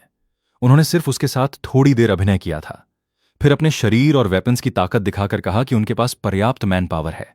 उनके सामने केवल लगभग 10 गार्ड्स थे। उनके हिसाब से अगर एक गार्ड 5 लोगों से भी लड़ सके तब भी ये गार्ड्स ज्यादा से ज्यादा कुछ दर्जन लोगों को रोक पाएंगे, लेकिन उनके पास इससे कहीं ज्यादा लोग थे। कुछ बंदिट्स अधीर होने लगे। वे चाहते थे कि तुरंत हमला किया जाए। उनका लीडर हालांकि उन्हें रोक रहा था। उसने कहा कि वेल्दी फैमिली की महिला शायद ऐसी स्थिति पहली बार देख रही है, इसलिए उसे पहले डरने और स्थिति समझने का समय देना चाहिए। लेकिन लेडी जो चुप रही। उसकी चुप्पी को उन्होंने उसकी सहमति समझ लिया। उन्होंने उसे अपने साथ चलने का आदेश दिया। तभी अचानक यून जेनबाई वहां पहुंच गया। उसके आने के बाद पूरी स्थिति बदल गई। सिस्टम ने तुरंत नोटिफिकेशन दिया कि होस्ट ने किल्स पूरी कर ली हैं और एट्रीब्यूट्स प्लंडर शुरू हो रही है। स्ट्रेंथ की 62 बार प्लंडर हुई और उसमें 83.7 की वृद्धि हुई। स्पीड की 28 बार प्लंडर हुई और उसमें 29.4 की वृद्धि हुई। फिजिक की 35 बार प्लंडर हुई और उसमें 43.8 की वृद्धि हुई। परसेप्शन की 10 बार प्लंडर हुई और उसमें 8.5 की वृद्धि हुई। स्पिरिट की 6 बार प्लंडर हुई और उसमें 4.5 की वृद्धि हुई। इन लगातार बढ़ते एट्रीब्यूट्स को महसूस करते हुए यून जेनबाई ने कहा कि यह फीलिंग बेहद अलग है। यह पावर न तो अथॉरिटी का भ्रम है और न ही मनी की चमक। यह वास्तविक शक्ति है जो उसके अपने शरीर से निकल रही है, पूरी तरह उसकी अपनी शक्ति। उसने ईवल कल्टीवेशन के बारे में भी कहा। यही तो अच्छी बात है, ईवल कल्टीवेशन तेजी से बढ़ती है। कुछ देर बाद क्लीन अप पूरा हो गया। लुटेरों के शरीर से 40 से ज्यादा टेल्स के छोटे सिल्वर कॉइन्स, कुछ कॉपर कॉइन्स, ड्राई फूड और कई वाटर बैग्स मिले। जाओहन ने आकर रिपोर्ट दी कि सब कुछ साफ कर दिया गया है। यून जेनबाई ने उसके काम की तारीफ की और कहा कि सभी लोग थोड़ा खाना खाकर आराम कर लें, इसके बाद वे आगे की यात्रा शुरू करेंगे। फिर उसने जिजिन को अपने पास बुलाया। उसने बताया कि ब्रिज के नीचे एक ब्लैक कैनोपी बोट है जिसमें कुछ बंधे हुए लोग मौजूद हैं। उन्हें वहां से छुड़ाना है। इसके बाद नॉर्थ वेस्ट की पहाड़ी ढलान पर कुछ सामान पड़ा है। यह वही सामान था जिसे फेक रेफ्यूजीज ने लूटा था। उसे भी लोगों के साथ जाकर संभालना था। लेकिन यून जेनबाई ने एक और आदेश दिया। वहां मौजूद असली रेफ्यूजीज से कहा जाए कि अगर वे बॉडीज को हटाने में मदद करेंगे तो उन्हें खाना दिया जाएगा। कुछ रेफ्यूजीज आपस में चर्चा करने लगे। उन्हें समझ नहीं आ रहा था कि उन लोगों की मौत कैसे हुई और फिर भी उन्हें खाना और कॉपर कॉइन्स क्यों दिए जा रहे थे। उन्होंने पूछा कि आखिर यून जेनबाई और उसके लोग कौन हैं। जवाब बहुत सीधा था। यह जानना जरूरी नहीं था कि वे कौन हैं। जरूरी बात यह थी कि इस दुनिया में अभी भी कुछ लोग ऐसे हैं जो उन्हें इंसान समझते हैं। इसके बाद कैरावैन पिंगजांग सिटी के करीब पहुंच गया, लेकिन शहर यून जेनबाई की उम्मीद से भी ज्यादा शांत और खाली दिखाई दे रहा था। तभी खबर मिली कि सन मैंशन के लोग उन्हें ढूंढ चुके हैं। कैरावान एक इन पर पहुंचा। इनकीपर ने पूछा कि उन्हें खाना चाहिए या रूम। आदेश दिया गया कि वे ठहरेंगे और पीछे के कोर्टयार्ड में 7 कैरेजेस खड़ी करने की जगह चाहिए। हॉर्सेस को अच्छा चारा दिया जाए, एक अच्छी टेबल तैयार की जाए और ऊपर वाले रूम्स में भेजी जाए। इसके अलावा 2 सामान्य टेबल्स भी तैयार करने को कहा गया। कैरावैन के हॉर्सेस और मनी की सुरक्षा के लिए गार्ड्स को शिफ्ट्स में लगाया गया। चियान मिंग को कुछ लोगों के साथ इन की जांच करने के लिए भेजा गया। उधर दूसरी तरफ किसी ने रिपोर्ट दी कि उन्होंने टारगेट को खोज लिया है। वह यूकेलाई इन में ठहरे हुए हैं। कैरावैन में 6 या 7 कैरेजेस हैं, गार्ड्स हैं और करीब 10 से ज्यादा अटेंडेंट्स हैं। लेकिन सबसे महत्वपूर्ण बात यह थी कि पूरे ग्रुप की लीडर एक महिला है जिसकी उम्र लगभग 30 साल है। उसके साथ एक यंग मैन भी है। कैरेजेस के आसपास गार्ड्स लगातार शिफ्ट्स में पहरा दे रहे हैं और किसी बाहरी व्यक्ति को पास नहीं आने दे रहे। यह देखकर सामने वाले ने समझ लिया कि यह कोई सामान्य मर्चेंट कैरावैन नहीं है, लेकिन उसने जल्दबाजी करने से मना कर दिया। उसने कहा कि पहले यांगशिए को बुलाया जाए। फिर उसकी नजर उस यंग मैन पर गई। उसने कहा कि वो लड़का देखने में काफी हैंडसम है। अगर उसके पीछे कोई बड़ा बैकग्राउंड नहीं हुआ तो वो उसे हमेशा के लिए पिंगयांग सिटी में अपना आदमी बनाकर रख सकता है। उधर युन जेनबाई ने पहले ही सब कुछ देख लिया था। उसने बताया कि कुल 22 लोग हैं। फ्रंट कोर्टयार्ड में 7, एक और हिस्से में 9, बैक कोर्टयार्ड में 4 और स्टडी में 2। उसने साफ कहा, सबको मरना होगा। फिर उसने सीधे सवाल किया कि अकाउंट्स में दर्ज उन बेबीज को आखिर खरीदा क्यों जाता था। उसने कहा कि उसे अब सब पता चल चुका है और आज रात उनका अंत होने वाला है। कुछ ही समय बाद युन जेनबाई वहां पहुंच गया। उसने अपने सामने मौजूद लोगों को खत्म करना शुरू किया। कुछ समय बाद सिर्फ 2 लोग बचे। उनमें से एक ने डर कर पूछा कि वो कौन है। युन जेनबाई ने पलटकर पूछा, तुम्हें क्या लगता है मैं कौन हूं? फिर उसने साफ कहा कि वो उन छोटे बच्चों की तरफ से आया है जिन्हें उन्होंने बेचा था। वह आदमी हैरान रह गया। उसने पूछा कि युन जेनबाई को यह सब कैसे पता चला, लेकिन जवाब बस इतना था, इसीलिए वो यहां आया है। इसके बाद सिस्टम ने नई एट्रीब्यूट प्लंडर की जानकारी दी। स्ट्रेंथ की 8 बार प्लंडर हुई, स्पीड की 4 बार, फिजिक की 7 बार, परसेप्शन की 2 बार और स्पिरिट की 1 बार। सभी एट्रीब्यूट्स युन जेनबाई के सिस्टम में जुड़ गए। लेकिन तभी उसे एक अजीब चीज दिखाई दी। वहां मौजूद किसी रहस्यमय ऑब्जेक्ट को वो ठीक से समझ नहीं पा रहा था। उसे लगा कि शायद वो कोई घोस्टली एग्जिस्टेंस है। सबसे अजीब बात यह थी कि वो चीज शायद युन जेनबाई की प्रेजेंस को महसूस ही नहीं कर पा रही थी। इससे उसके मन में एक और सवाल पैदा हुआ, आखिर कोई चीज इतनी दूर लगभग 300 ली का सफर करके जियांगलिंग क्यों आई थी? नदी के नीचे आखिर क्या था? वो मिस्टीरियस लाइट क्या थी? वो ट्री क्या था? वो वेल किस चीज से जुड़ा था? और वो रहस्यमय एग्जिस्टेंस आखिर उस वेल में जाने के लिए सैकड़ों ली की दूरी क्यों तय करके आई थी? उसने उस ट्री के फ्लावर्स को भी देखा। क्या इन सभी चीजों के बीच कोई कनेक्शन था? यूं जेनबाई को एहसास हुआ कि यह दुनिया उसकी उम्मीद से कहीं ज्यादा कॉम्प्लिकेटेड थी। इसी बीच बाहर कुछ अधिकारियों की आवाज सुनाई दी। उन्होंने चेतावनी दी कि जो भी किसी अपराधी को छिपाएगा उसे भी उसी अपराध का दोषी माना जाएगा। वे पूछ रहे थे कि अंदर आखिर कौन है, लेकिन जैसे ही उन्हें एक ऑफिशियल टोकन दिखाया गया उनका रवैया तुरंत बदल गया। उन्हें पता चल गया कि सामने वाले लोग इंपीरियल पैलेस से जुड़े ऑफिशियल्स के अधीन काम करते हैं। उन्होंने तुरंत कहा कि उनकी आंखें नहीं खुलीं और वे गलत व्यक्ति को पहचान नहीं पाए। जब पूछा गया कि वे आखिर कौन हैं, तो जवाब मिला कि यह जानने की उनकी कोई हैसियत नहीं। बस इतना समझ लें कि उनके मास्टर यहां आराम कर रहे हैं। किसी को उन्हें परेशान करने की इजाजत नहीं है और यह बात बाहर नहीं जानी चाहिए। अगर इस बड़े मैटर में कोई गलती हुई तो उसके कॉन्सिक्वेंसेस वे संभाल नहीं पाएंगे। इसके बाद अधिकारियों ने उन कुछ रूम्स को चेक करने से मना कर दिया और वहां से चले गए। कुछ समय बाद यून जेनबाई और लेडी जो साथ बैठे थे। उनके सामने एक खास तरह का पॉरेज था। लेडी जो ने बताया कि यह पिंगजियांग सिटी का लोकल फूड है। इसे ग्रीन गोल्ड राइस और कुछ मेडिसिनल हर्ब्स से पकाया जाता है। फिर उसने महसूस किया कि यून जेनबाई के मन में कुछ चल रहा है। उसने पूछा कि क्या उसे कोई चिंता है। यून जेनबाई ने बताया कि पूरे रास्ते उसने कई रेफ्यूजीज को सड़क के किनारे मरा हुआ देखा है। वह सोच रहा था कि मरने के बाद वे लोग आखिर किस दुनिया में जाएंगे। लेडी जॉ ने उससे पूछा कि क्या वह मानता है कि इंसान मरने के बाद रीइनकार्नेशन के जरिए दोबारा जन्म लेते हैं। यून जेनबाई ने कहा कि उसे नहीं पता, लेकिन अगर वास्तव में रीइनकार्नेशन होता है तो उसकी इच्छा है कि उन लोगों का अगला जीवन कम से कम बेहतर हो। फिर लेडी जो ने उससे पूछा कि क्या उसे घोस्ट के अस्तित्व पर विश्वास है। यूं जिनबाई ने कहा कि थियोरेटिकली घोस्ट्स होने चाहिए, लेकिन उसने खुद कभी घोस्ट नहीं देखा। लेडी जो ने कहा कि वह घोस्ट को सच मानती है। फिर उसने अपनी मां की कहानी सुनाई। उसकी मां की मृत्यु तब हुई थी जब वह 14 साल की थी। दफनाने के तीसरे दिन की रात वह अकेली कोर्टयार्ड में बैठकर रो रही थी। अचानक उसे अपने पीछे किसी की मौजूदगी महसूस हुई। बहुत ठंडी हवा जैसी फीलिंग हुई, जबकि उस समय गर्मियों का मौसम था। वह डर के कारण पीछे नहीं मुड़ी। फिर उसे फुटस्टेप्स सुनाई दिए। वे फुटस्टेप्स उसके पीछे से घूमकर सामने की तरफ आए, लेकिन मूनलाइट में जमीन पर सिर्फ उसका अपना शैडो था।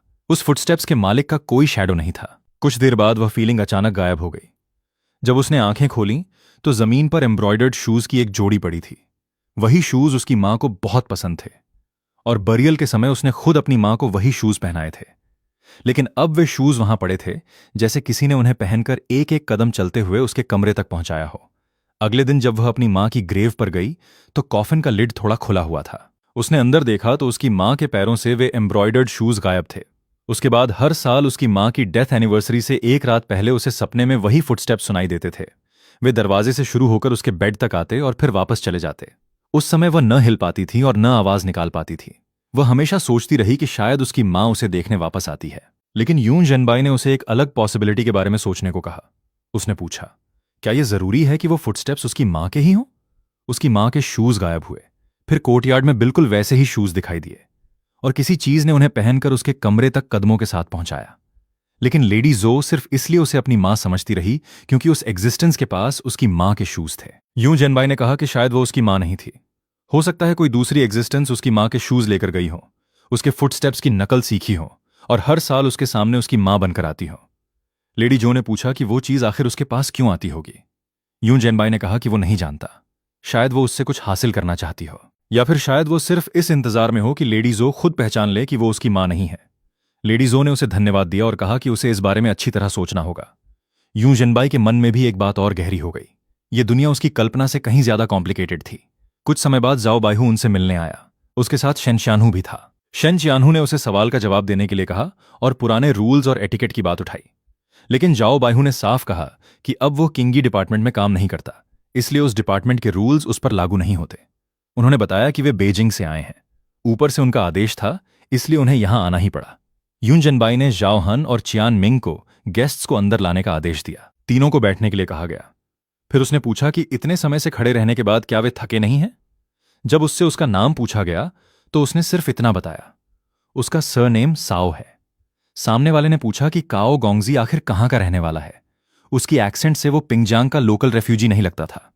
काओ ने कहा कि उसकी बैकग्राउंड कोई महत्वपूर्ण बात नहीं है, लेकिन सामने वाले ने कहा कि एक रेफ्यूजी कैसे 200 हाउस होल्ड ऑफिसर्स को फेक डेथ करवाकर अपने साथ जोड़ सकता है। और अगर लू जिवेशी ने खुद उसे टेस्ट करने का आदेश दिया है तो यह साबित करता है कि वो कोई सामान्य रेफ्यूजी नहीं हो सकता। सेसियो गोंगजी ने इसे सिर्फ अपनी मॉडेस्टी बताया, लेकिन उन्होंने कहा कि जाओ हान और चियान मिंग दोनों चिंगी डिपार्टमेंट के पुराने लोग हैं और उनकी जजमेंट आमतौर पर गलत नहीं होती। सेयाओ ने जवाब दिया कि हर इंसान कभी न कभी गलती कर सकता है। इसके बाद असली उद्देश्य सामने आया। तीनों ने बताया कि वे लू जिवेशी के आदेश पर आए हैं। उन्हें सेयाओ गोंगजी की स्ट्रेंथ टेस्ट करनी थी। अगर साओ 3 मूव्स के अंदर उन तीनों को हरा देता है तो पहले रखी गई उसकी सभी कंडीशन स्वीकार कर ली जाएंगी। सेयाओ ने पूछा, 3 मूव्स? फिर उसने कहा कि शायद बात गलत समझी गई है। उसका मतलब यह था कि तीनों को हराने में उसे एक मूव की भी जरूरत नहीं पड़ेगी। यह सुनकर सामने वाले नाराज हुए। तभी सेयाओ ने उनमें से एक का नाम पूछा। वो खिंगली डिपार्टमेंट का 1000 हाउस होल्ड ऑफिसर शेनपिंग था। साओ ने शेनपिंग से कहा कि उसे अपनी बात इंसल्टिंग लग रही होगी, इसलिए एक आसान तरीका है, शेनपिंग खड़ा होकर उस पर हमला करे।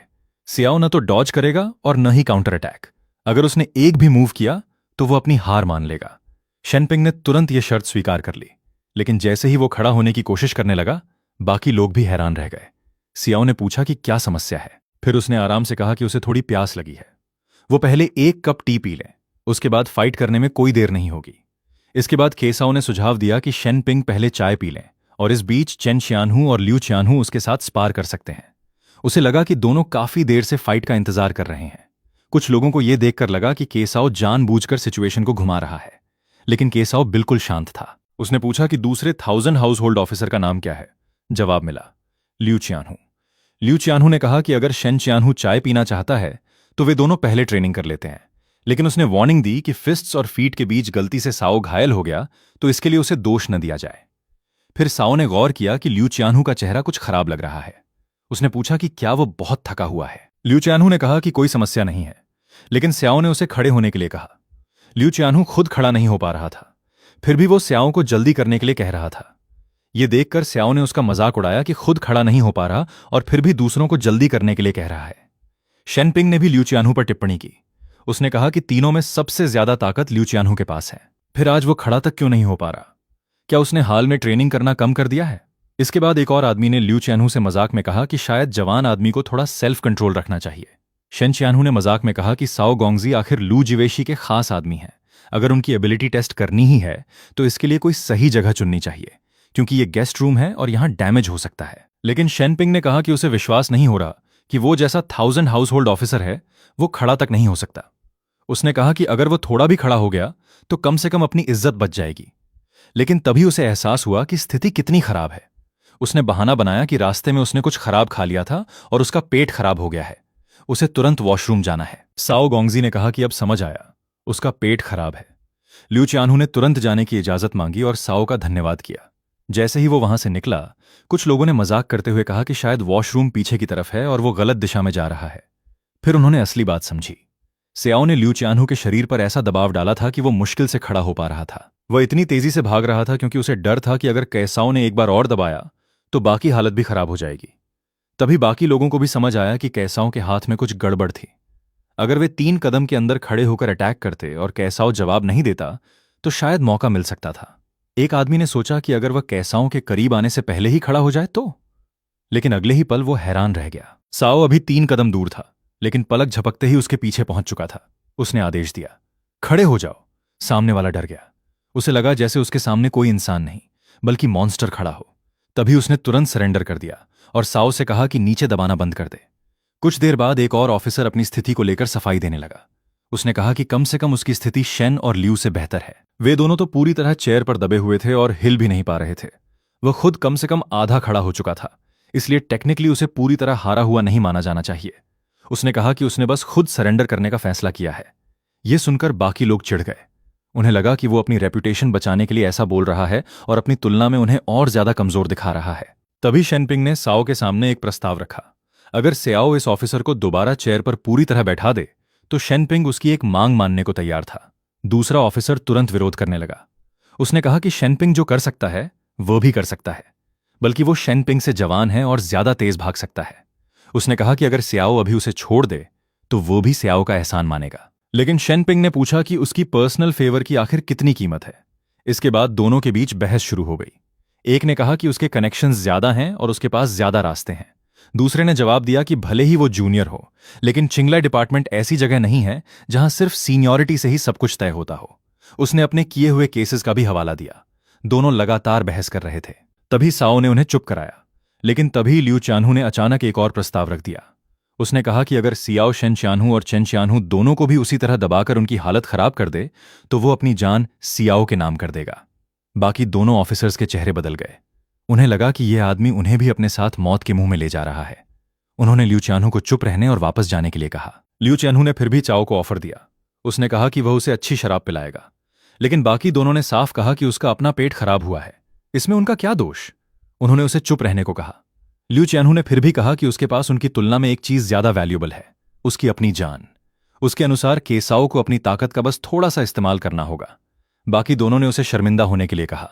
एक ऑफिसर ने साओ को चेतावनी दी कि लिू चियानहू अपने निजी बदले के लिए ऐसा कर रहा है। अगर साओ उसकी बात मान गया तो बाद में यह बात बाहर जाएगी और अच्छा नहीं लगेगा। इसके बाद उन्होंने लिू चियानहू की हालत का बहाना बनाया। कहा कि आज उसका शरीर ठीक नहीं है और उसका दिमाग भी सही तरह से काम नहीं कर रहा। अगर उसने पहले कोई गलती की हो तो साओ बड़ा दिल दिखाकर उसे माफ कर दे। साओ ने लिू चियानहू के प्रस्ताव को इंटरेस्टिंग जरूर माना, लेकिन उसने कहा कि ये तीनों उसके गेस्ट्स हैं। वो अपने गेस्ट्स के साथ इस तरह का व्यवहार कैसे कर सकता है? मारना, पीटना और लड़ना आपसी संबंध खराब कर देगा। इसलिए उसने दूसरा तरीका चुना। उसने जाओ हन को किचन से एक अच्छी टेबल तैयार करने का आदेश दिया। फिर चियान मिंग से लेडी जो को बुलाने के लिए कहा। उसे बस इतना बताना था कि कुछ फ्रेंड्स दूर से आए हैं और वो उनके साथ खाना खाए। तीनों ऑफिसर्स ने जाने की कोशिश की, लेकिन सियाओ ने कहा कि खाना तैयार हो चुका है, पहले खाना खाकर जाएं, वरना लोग कहेंगे कि सियाओ नाम का आदमी बेसिक एटिकेट तक नहीं जानता। इसी बीच अचानक बाहर से हलचल की आवाज आने लगी। कुछ लोग लॉन्ग स्पीयर्स लेकर इनमें घुस आए। उन्होंने पूछा कि अंदर मौजूद लोग कौन हैं। एक आदमी को आगे लाया गया। कहा गया कि इसी आदमी ने सस्पिशियस लोगों को इस इन में आते हुए अपनी आंखों से देखा है। अब उससे पहचान करवानी थी, लेकिन सामने वालों ने कहा कि उन्हें कुछ नहीं पता। वो आदमी सिर उठाकर बताने लगा कि मर्डरर कौन है। उसने सीधे सायो की तरफ इशारा किया। उसने दावा किया कि पिछली रात उसने अपनी आंखों से सायो को सन डैरन के रेजिडेंस की वॉल पार करते देखा था। उसके बाद उसने सन डैरन को मार डाला और फिर इसी इन में वापस आते हुए भी उसने उसे अपनी आंखों से देखा था। केसाओ ने उसकी बात पर कोई प्रतिक्रिया नहीं दी, लेकिन ल्यू चियानहू अचानक हंस पड़ा। जब उससे पूछा गया कि वो क्यों हंस रहा है, तो उसने कहा कि उसे अचानक एक फनी बात याद आ गई थी। फिर उसे याद आया कि यहां मौजूद व्यक्ति सामान्य आदमी नहीं था, वो किंगली डिपार्टमेंट का चेंग चियानहू था। उसने तुरंत सम्मान दिखाया और कहा कि उसे पता नहीं था कि इतने बड़े अधिकारी यहां मौजूद हैं। उसने माफी मांगते हुए कहा कि उसकी गलती के लिए उसे मौत की सजा भी कम होगी। चेंग चियानहू ने कहा कि उस आदमी को यहीं छोड़ दो और बाकी लोग बाहर जाएं। फिर उन्होंने अपने काउंटी मैजिस्ट्रेट को संदेश देने को कहा कि उनका काम खत्म होने के बाद वह खुद उससे मिलने और चाय पीने आएंगे। इसके बाद उस झूठे विटनेस से सवाल शुरू हुए। पूछा गया कि उसे यहां भेजने वाला कौन था। पहले उसने कहा कि कोई नहीं, वो खुद वहां आया था। लेकिन फिर उससे पूछा गया कि उसने जिस आदमी को देखा वो दिखता कैसा था। उसने केसों की तरफ इशारा करके कहा कि वो वही आदमी है, लगभग 20 साल का, ब्लू रोब पहने हुए। फिर उससे पूछा गया कि उसने उसे सन रेजिडेंस में किस वॉल से घुसते देखा था, ईस्ट वॉल या वेस्ट वॉल। उसके बाद उसका नाम, घर और काम पूछा गया। उसने कहा कि वह सिटी के दक्षिण में लगभग 5 ली दूर वीट उगाता है, लेकिन यह जवाब तुरंत पकड़ लिया गया, क्योंकि सिटी के दक्षिण में 5 ली की दूरी पर खेत नहीं बल्कि एक ग्रेवयार्ड था। अब साफ था कि वह झूठ बोल रहा था। उससे फिर पूछा गया कि उसे यहां किसने भेजा। वह चुप रहा। तब उसे चेतावनी दी गई कि अगर उसने सच नहीं बताया तो उस पर असैसिन के साथ कल्यूजन और गवर्नमेंट ऑफिशियल को फंसाने की कोशिश का आरोप लगेगा। आखिरकार उसका डर टूट गया। उसने सच बता दिया। उसे ली शॉये, ली वूजी ने भेजा था। काम पूरा होने के बाद उसे 52 सिल्वर देने का वादा किया गया था। उसने मर्सी की भीख मांगी। फिर पूछा गया कि कौन सा ली शॉये। उसने बताया कि वो सिटी के दक्षिण में रहने वाले ली योनवाई का बेटा है। फिर उससे ली वुजी के साथ उसका रिश्ता पूछा गया। उसने बताया कि वो ली फैमिली का सर्वेंट है और छोटे मोटे काम करता है। उससे ली रेजिडेंस के बारे में भी सवाल किए गए। दरवाजा किस दिशा में खुलता है। उसने बताया कि एंट्रेंस साउथ की तरफ है और वहां 3 सीढ़ियां हैं। अब चेंग चियानहू ने सवाल करना बंद कर दिया। दूसरे लोगों को लगा कि शायद अब मामला खत्म हो गया, लेकिन चेंग चियानहू ने कहा कि मामला खत्म नहीं हुआ है। इस आदमी की पहचान पूरी तरह वेरीफाई करनी होगी। अगर उसकी आइडेंटिटी क्लियर हो गई तो उसके पीछे छिपे असली मास्टरमाइंड तक पहुंचना संभव होगा। केसाओ गोंगजी के सामने चेंग चियानहू ने माफी मांगी कि उसे यह सब देखने को मिला। उसने कहा कि पहले खाना और शराब शुरू करें, इस आदमी का हिसाब बाद में किया जाएगा। फिर जाओ हन को बुलाया गया। उसे आदेश दिया गया कि उस आदमी को बाहर ले जाए और बहुत अच्छी तरह गार्ड करे। बिना अनुमति कोई भी व्यक्ति उसके पास नहीं जाएगा। इसके बाद लेडी जो ने शेन चियानहू से एक महत्वपूर्ण बात कही। उसने बताया कि पिछली रात उसके लोगों को रास्ते में एक यंग मैन ने रोका था। उसने अपना नाम जंग वेंजी बताया था और कहा था कि वो शहर के पश्चिम में रहने वाले जांग युनवाई का बेटा है। लेकिन अभी जो आदमी पकड़ा गया था उसने अपना नाम जांग जू बताया था। लेडी जो को शक था कि शायद यह आदमी वास्तव में वेस्टर्न जांग फैमिली से जुड़ा हुआ है। शेन चियानहू ने पूछा कि उसका मतलब क्या है। लेडी जो ने कहा कि शायद इस आदमी ने ली फैमिली का नाम जानबूझकर लिया है ताकि अपने असली मास्टर को बचा सके। शेन चियानहू ने कहा कि इस थ्योरी को वेरीफाई करना मुश्किल नहीं है, बस ये पता करना होगा कि वेस्टर्न जैंग फैमिली और सदर्न ली फैमिली के बीच असली रिलेशन क्या है। चियान मिंग को इनकीपर को बुलाने के लिए भेजा गया। कुछ ही देर बाद इनकीपर सामने आ गया। उससे पूछा गया कि वो लोकल है। फिर सीधे वेस्टर्न जैंग फैमिली और सदर्न ली फैमिली के संबंध के बारे में पूछा गया। इनकीपर ने बताया कि दोनों फैमिलीज पावरफुल हैं और दोनों से उलझना आसान नहीं है। वेस्टर्न जंग युनवाई वाटर ट्रांसपोर्ट का बिजनेस करता है, सदर्न ली युनवाई सॉल्ट ट्रांसपोर्ट का। लगभग 3 साल पहले दोनों फैमिलीज के बीच डॉक पर बड़ा कॉन्फ्लिक्ट हुआ था। उसमें 3 लोग मारे गए थे। तब से दोनों फैमिलीज एक दूसरे की कट्टर दुश्मन बनी हुई थीं। इसके बाद जांग फैमिली के यंग मास्टर की किसी खास पसंद या आदत के बारे में पूछा गया। इनकीपर ने एक महिला को बुलाने का संकेत दिया। जब वो सामने आई तो लोगों ने उसकी अपीयरेंस देखकर समझ लिया कि जैंग फैमिली के यंग मास्टर की नजर इस तरह के लोगों पर क्यों पड़ सकती है। फिर पूरी सिचुएशन को जोड़कर देखा गया। पहले रास्ते में कैरावैन को रोककर टेस्ट किया गया। फिर झूठा आरोप लगाकर गवर्नमेंट को बीच में लाने की कोशिश की गई। मकसद शायद यह था कि कैरावैन को गवर्नमेंट के कब्जे में फंसा दिया जाए और जब कैरावैन आगे नहीं बढ़ सके तब असली हमला किया जाए। अब तीनों ऑफिशियल्स ने साओ गोंगजी से विदा लेने का फैसला किया। उन्होंने कहा कि जाते समय वे जांग ज्यू को काउंटी एमएन लेकर जाएंगे और पिंगजांग मैजिस्ट्रेट को भी इस मामले में वार्निंग देंगे। साओ गोंगजी ने उनका धन्यवाद किया, लेकिन जाने से पहले उसे एक और महत्वपूर्ण वार्निंग दी गई। नॉर्थ साइड का वाइस जनरल शिचेंगडोंग नाम का अधिकारी दुश्मनों के साथ कल्यूजन कर चुका था। उसका मामला सामने आने के बाद वह लगभग 3000 सोल्जर्स लेकर साउथ की तरफ भाग गया था। संभव है कि वो रास्ता बदलकर वाटर रूट से आगे बढ़े। इसलिए केसाओ गोंगजी को आगे की यात्रा में विशेष सावधानी रखने की सलाह दी गई। इसके बाद शेन शियानहू और बाकी ऑफिशियल्स ने केसाओ गोंगजी और लेडी जो से विदा ली। दोनों पक्षों ने एक दूसरे से कहा फिर मुलाकात होगी, और इसी के साथ वे वहां से चले गए। लेडी जो ने अचानक खिंगयान के बारे में यून जनबाई से पूछा कि वो उसे कैसी लगती है। यून जनबाई ने सहजता से कहा कि उसका चेहरा काफी सुंदर है। लेडी जो ने तब बताया कि खिंगयान वास्तव में एक महिला है। यून जनबाई को सच में हैरानी हुई। उसने कहा कि तभी समझ आया कि वो इतनी सुंदर क्यों दिखती है। लेडी जो ने पूछा कि आखिर चिंगयान को पुरुष बनकर रहने की जरूरत क्यों पड़ी। जवाब मिला कि इस दुनिया में किसी महिला के लिए अकेले बाहर रहना बहुत मुश्किल है। पुरुष का भेष रखने से काफी परेशानियों से बचा जा सकता है। फिर लेडी जो ने यून जनबाई से पूछा कि चिंगयान के बारे में उसकी पहली प्रतिक्रिया सच में जेन्युइन सरप्राइज थी या सिर्फ दिखावा।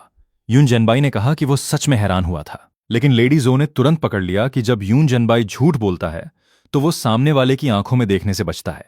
यून जनबाई ने आखिर मान लिया कि उसे पहले से पता था। उधर जांग वेंजी और उसके पिता के बीच एक और योजना बनाई जा रही थी। जांग वेंजी से कहा गया कि वो कुछ दिनों के लिए मिनन माउंटेन जाकर छिप जाए, लेकिन उसने साफ मना कर दिया। उसके पिता ने कहा कि कुछ समय के लिए छिपना ठीक है, लेकिन हमेशा के लिए समस्या से नहीं बचा जा सकता। तब जांग वेंजी ने फैसला किया कि अब आधे अधूरे कदम नहीं उठाने चाहिए। जांग ज्यू को मरना ही होगा। उसका तर्क था कि अगर विटनेस ही मर गया तो 1000 हाउस होल्ड ऑफिसर उसके खिलाफ केस कैसे साबित करेगा। लेकिन उसके पिता ने कहा कि वे खुद सीधे जांग ज्यू को नहीं मार सकते। यह काम काउंटी यमेन के लोगों से करवाना होगा। जांग ज्यू फिलहाल काउंटी जेल में बंद था। अगर वो वहीं मर जाता है तो काउंटी मैजिस्ट्रेट भी मामले को बड़ा होने से रोकने की कोशिश करेगा। उनके पास इसके लिए एक तरीका भी था। जेल में डेथ रो प्रिजनर्स मौजूद थे। अगर उनमें से किसी के परिवार को 120 सिल्वर दिए जाएं तो वो किसी भी काम के लिए तैयार हो जाएगा। जांग ज्यू को मारने के बाद इसे या तो सुसाइड बताया जा सकता था या फिर प्रिजनर्स के बीच हुई लड़ाई में एक्सीडेंटल डेथ। जांग वेंजी के पिता ने उसे साफ कहा कि वो पूरी व्यवस्था सावधानी से करे और कोई एविडेंस पीछे न छोड़े। साथ ही प्रोविंशियल सिटी में भी सही लोगों तक मैसेज पहुंचाने को कहा गया। इधर यून जनबाई अभी सोया नहीं था। लेडी जो ने उससे पूछा कि क्या वो अभी तक जाग रहा है। उसने कहा कि वो कुछ चीजों के बारे में सोच रहा है। तभी चिंगयान द्वारा ईस्ट मार्केट से खरीदी गई एक लोकल स्पेशलिटी लाई गई। कहा गया कि यह पिंगजियांग की खास चीज है। यून जनबाई ने उसे चखा और कहा कि यह थोड़ा खट्टा है। लेडी जो ने पूछा कि क्या उसे अच्छा नहीं लगा। फिर उसने दूसरी चीज चखने को दी, शायद ये मीठी हो। यून जनबाई ने उसे भी चखा और अजीब महसूस किया। लेडी जो ने कहा कि चिंगयान ने खरीदते समय बताया था कि यह बहुत मीठी है। फिर उसे पता चला कि जो चीज यून जनबाई ने चखी थी वो वही थी जिसे वो खुद पहले खा चुकी थी। लेडी जो ने मजाक में कहा कि शायद यून जनबाई की जीभ अब टेस्ट पहचानना भूल गई है। उसे तो वो बहुत मीठी लगी थी। यून जनबाई ने सोचा कि कहीं सच में उसकी टेस्ट सेंस में कोई प्रॉब्लम तो नहीं आ गई। लेडी जो ने फिर उससे पूछा कि अब मिठास महसूस हो रही है या नहीं। इसी दौरान यून जनबाई ने एक बेहद अजीब और खतरनाक जगह पर पहुंचकर वहां की स्थिति देखी। उसने कहा कि लोग अक्सर कहते हैं यामा को नाराज कर लो लेकिन लीजांग को मत छेड़ो, लेकिन उसके लिए यह बात अलग थी। उसने कहा कि ईवल कल्टीवेटर होने के कारण वो ऐसी बातों से डरने वाला नहीं है। अगर किसी की पूरी प्रॉपर्टी खत्म हो जाए तो वो सिर्फ पैसा खोना है, लेकिन अगर वो आज रात यहां नहीं पहुंचता तो यहां मौजूद दोनों लोगों का अंजाम बेहद खराब होता। उसने आसपास रखे कई बॉक्सेस को देखा। इनमें सिर्फ सिल्वर नहीं था। इन बॉक्सेस के पीछे हजारों इंसानों की जिंदगी और मौत छिपी थी। यहां रात का मनोरंजन भी इंसानों की सफरिंग पर आधारित था। यून जनबाई ने साफ कहा कि ऐसी चीजों को जारी रखने की कोई जरूरत नहीं। फिर वह जांग युआनवाई के घर पहुंचा। उसने आवाज लगाकर पूछा, जांग युआनवाई?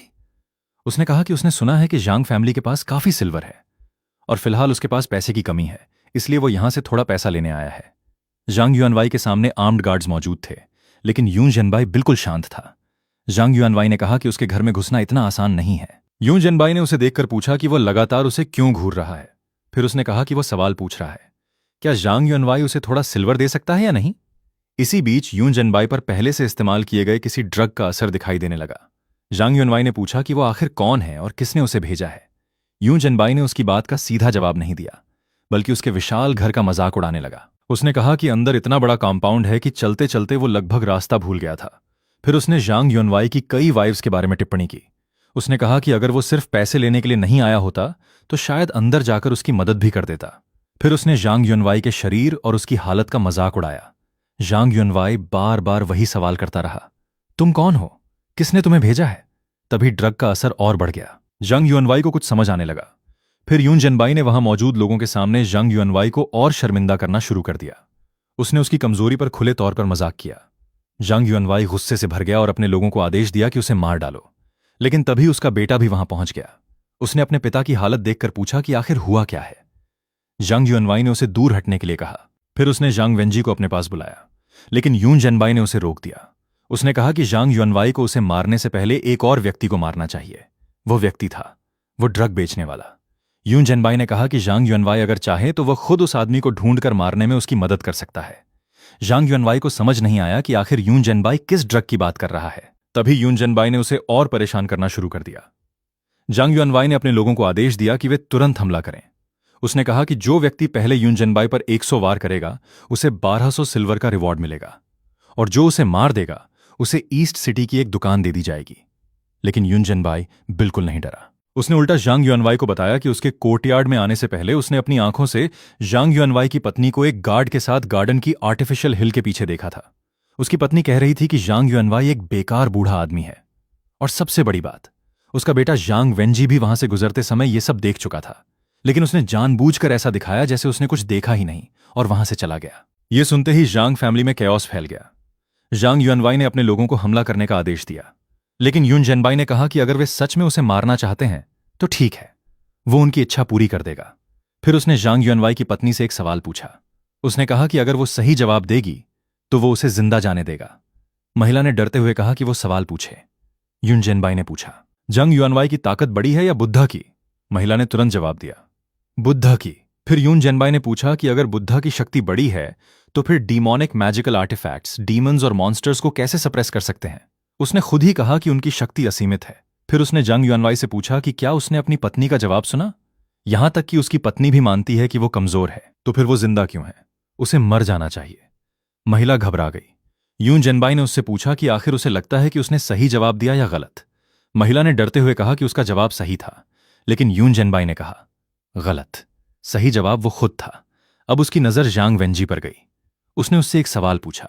सवाल था, सब इंसान हैं, फिर कुछ लोगों की जान इतनी वैल्यूबल क्यों होती है और कुछ लोगों की जान इतनी सस्ती क्यों? जांग वेंजी ने जवाब दिया कि इंसान जन्म से ही बराबर नहीं होते। कुछ लोगों की जिंदगी वैल्यूबल होना हेवन ने तय किया है, और कुछ लोगों की जिंदगी सस्ती होना भी हेवन का ही फैसला है। उसने कहा कि उसके पिता ने उसे सिखाया था कि गांवों में रहने वाले गरीब फार्मर्स की जान कुछ सिल्वर से ज्यादा की नहीं होती। वे पैदा ही इसलिए होते हैं कि पावरफुल लोगों के लिए एनिमल्स की तरह काम करें। उसके अनुसार यही दुनिया का रूल है। अगर वो पैसे देकर उन लोगों को खरीदता है तो वो उन्हें जीने का मौका ही देता है। वो उनके परिवार को भी सिल्वर देता है, इसलिए उसकी नजर में यह अनफेयर नहीं था। उसने यून जेनबाई से कहा कि वो खुद पावरफुल है और उसे इस दुनिया का रूल समझना चाहिए। यहां रूल यही है, स्ट्रॉन्गेस्ट सर्वाइव्स। अगर यून जेनबाई उसे मारता है तो वो सिर्फ इसलिए क्योंकि यून जेनबाई उससे ज्यादा स्ट्रांग है। वो ये स्वीकार कर सकता है, लेकिन उसे मार देने से समस्या खत्म नहीं होगी। उसके जैसे हजारों और लोग पैदा हो जाएंगे। यून जेनबाई ने यह सुनकर कहा कि इस आदमी की बातें और उसका कॉन्फिडेंस देखकर तो उसे खुद लगने लगा है कि कहीं वो इस कहानी का विलन तो नहीं बन गया। फिर उसने वहां मौजूद बाकी लोगों की तरफ देखा और पूछा, क्या तुम लोग भी इसी तरह सोचते हो? तभी एक अलग आवाज सामने आई। उसने कहा कि उसे पता है कि इन लोगों ने जो किया वह गलत है। उसे बचपन से पता था। हालांकि वह जांग फैमिली में पैदा हुआ था, उसकी मां सिर्फ एक मेड थी। उसकी मां ने उसे जन्म देने के कुछ समय बाद ही उसे जहर देकर मार दिया गया था, और जब उसकी मां मर रही थी तब भी वह लगातार दरवाजे की तरफ देख रही थी। वह जानता था कि उसकी मां आखिर किसका इंतजार कर रही थी। उसने कहा कि उसे खुद से नफरत है, अपनी कमजोरी से नफरत है। इस बात से नफरत है कि वो सच जानते हुए भी कुछ बोल नहीं सका। उसे पता था कि सब गलत है, फिर भी वो जिंदा रहा। उसने खुद को अच्छा इंसान नहीं कहा। उसने कहा कि वो बस ऐसा कावर्ड है जो मरने की हिम्मत नहीं कर सका। फिर उसने यून जेनबाई से एक सवाल पूछा, अगर आज यून जेनबाई पूरे जांग फैमिली को खत्म कर दे तो क्या वो भविष्य में उससे बदला लेने की कोशिश करेगा? उसने यून जेनबाई से एक रिक्वेस्ट की। उसकी 2 छोटी बहनें थीं, एक 10 साल की और दूसरी 8 साल की।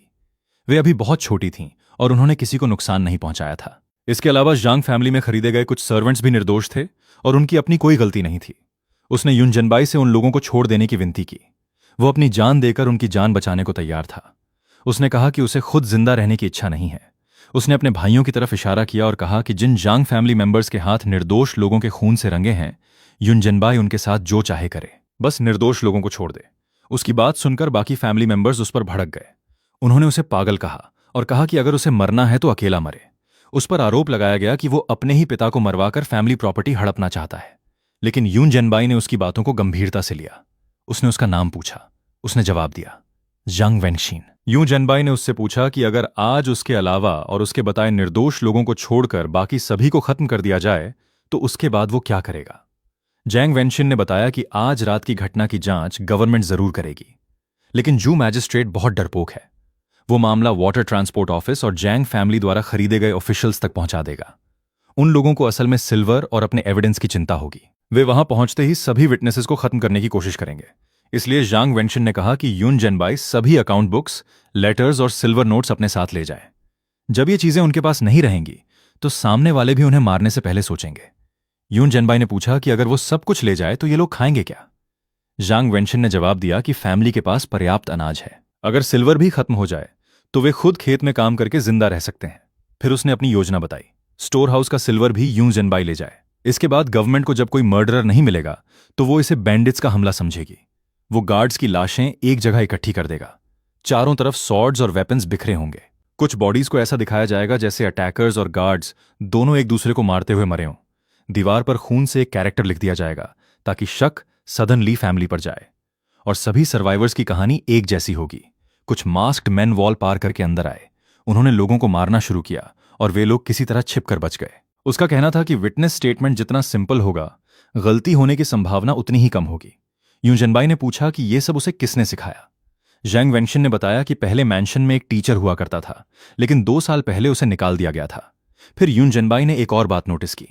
जैंग वेंशिन ने शुरू से आखिर तक अपने पिता को एक बार भी पिता नहीं कहा था। जैंग वेंशिन ने बताया कि जब उसकी मां मर रही थी वह उसके पास मौजूद था।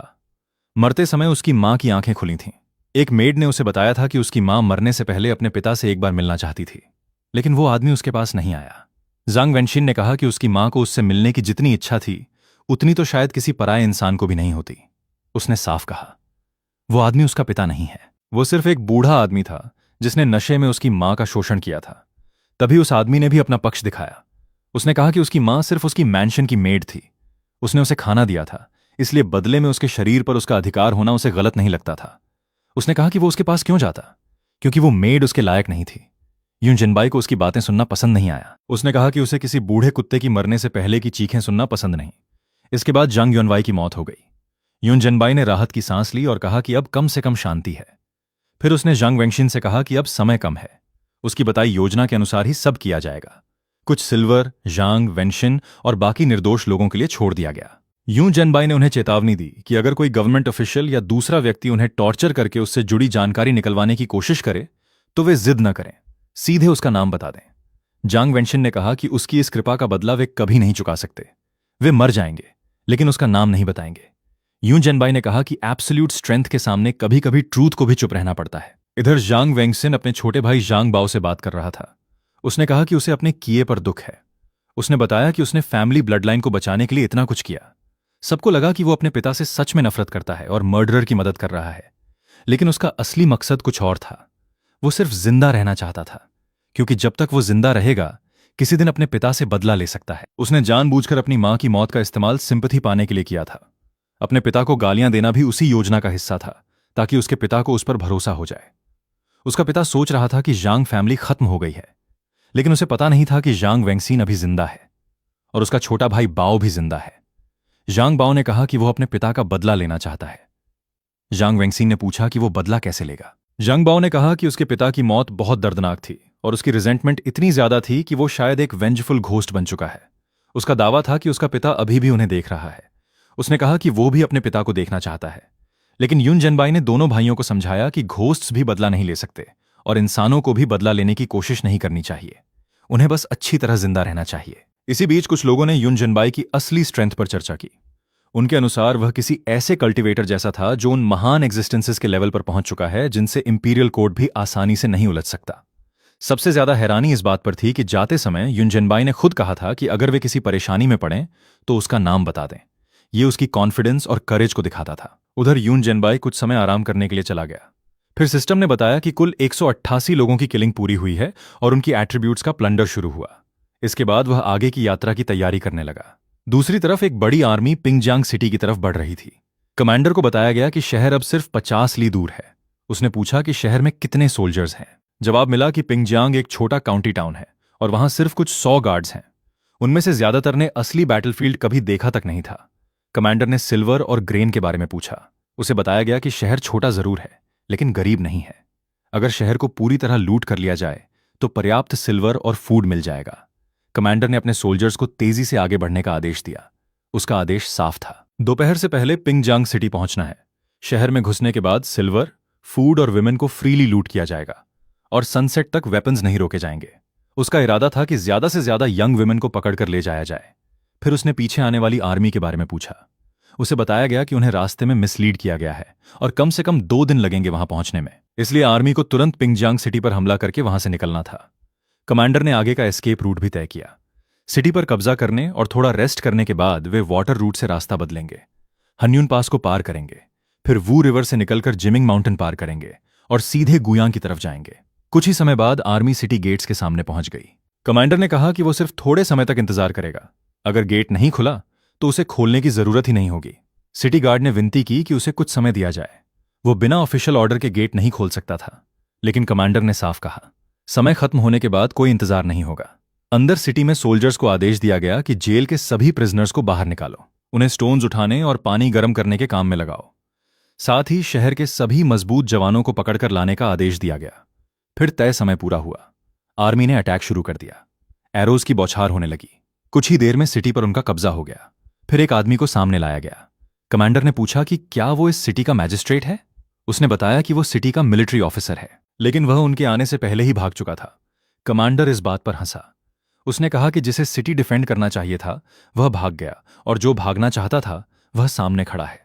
फिर उस आदमी को भी पकड़कर उनके लिए ग्रेन और सिल्वर ढूंढने का काम सौंप दिया गया। उसे वार्निंग दी गई कि अगर उसने सिल्वर में एक कॉपर कॉइन भी छिपाया तो वहीं मार दिया जाएगा। इसके बाद सोल्जर्स ने सिटी को पूरी तरह लूट करना शुरू कर दिया। कुछ लोग घरों में घुसकर वैल्यूएबल्स इकट्ठी करने लगे, कुछ विमेन को पकड़ रहे थे। इसी बीच एक सोल्जर ने रिपोर्ट दी कि सिटी में एक इन के अंदर कुछ हार्ड ओपोनेंट्स मौजूद हैं। उनका कमांडर खुद वहां पहुंचा। उसने कहा कि उसे परवाह नहीं कि सामने वाले कौन है, सभी वेपन्स नीचे रखो और सिल्वर सौंप दो। अगर उन्होंने ऐसा किया तो उनकी जान बच सकती है, वरना पुरुषों को मार दिया जाएगा और महिलाओं को ले जाया जाएगा। जब उससे पूछा गया कि क्या उसे कोई लॉ नहीं मालूम, तो उसने हंसकर जवाब दिया, इस समय इस सिटी में लॉ वही है जो वो खुद कहेगा। फिर उसने पुरुषों को मारने और महिलाओं को जिंदा रखने का आदेश दिया।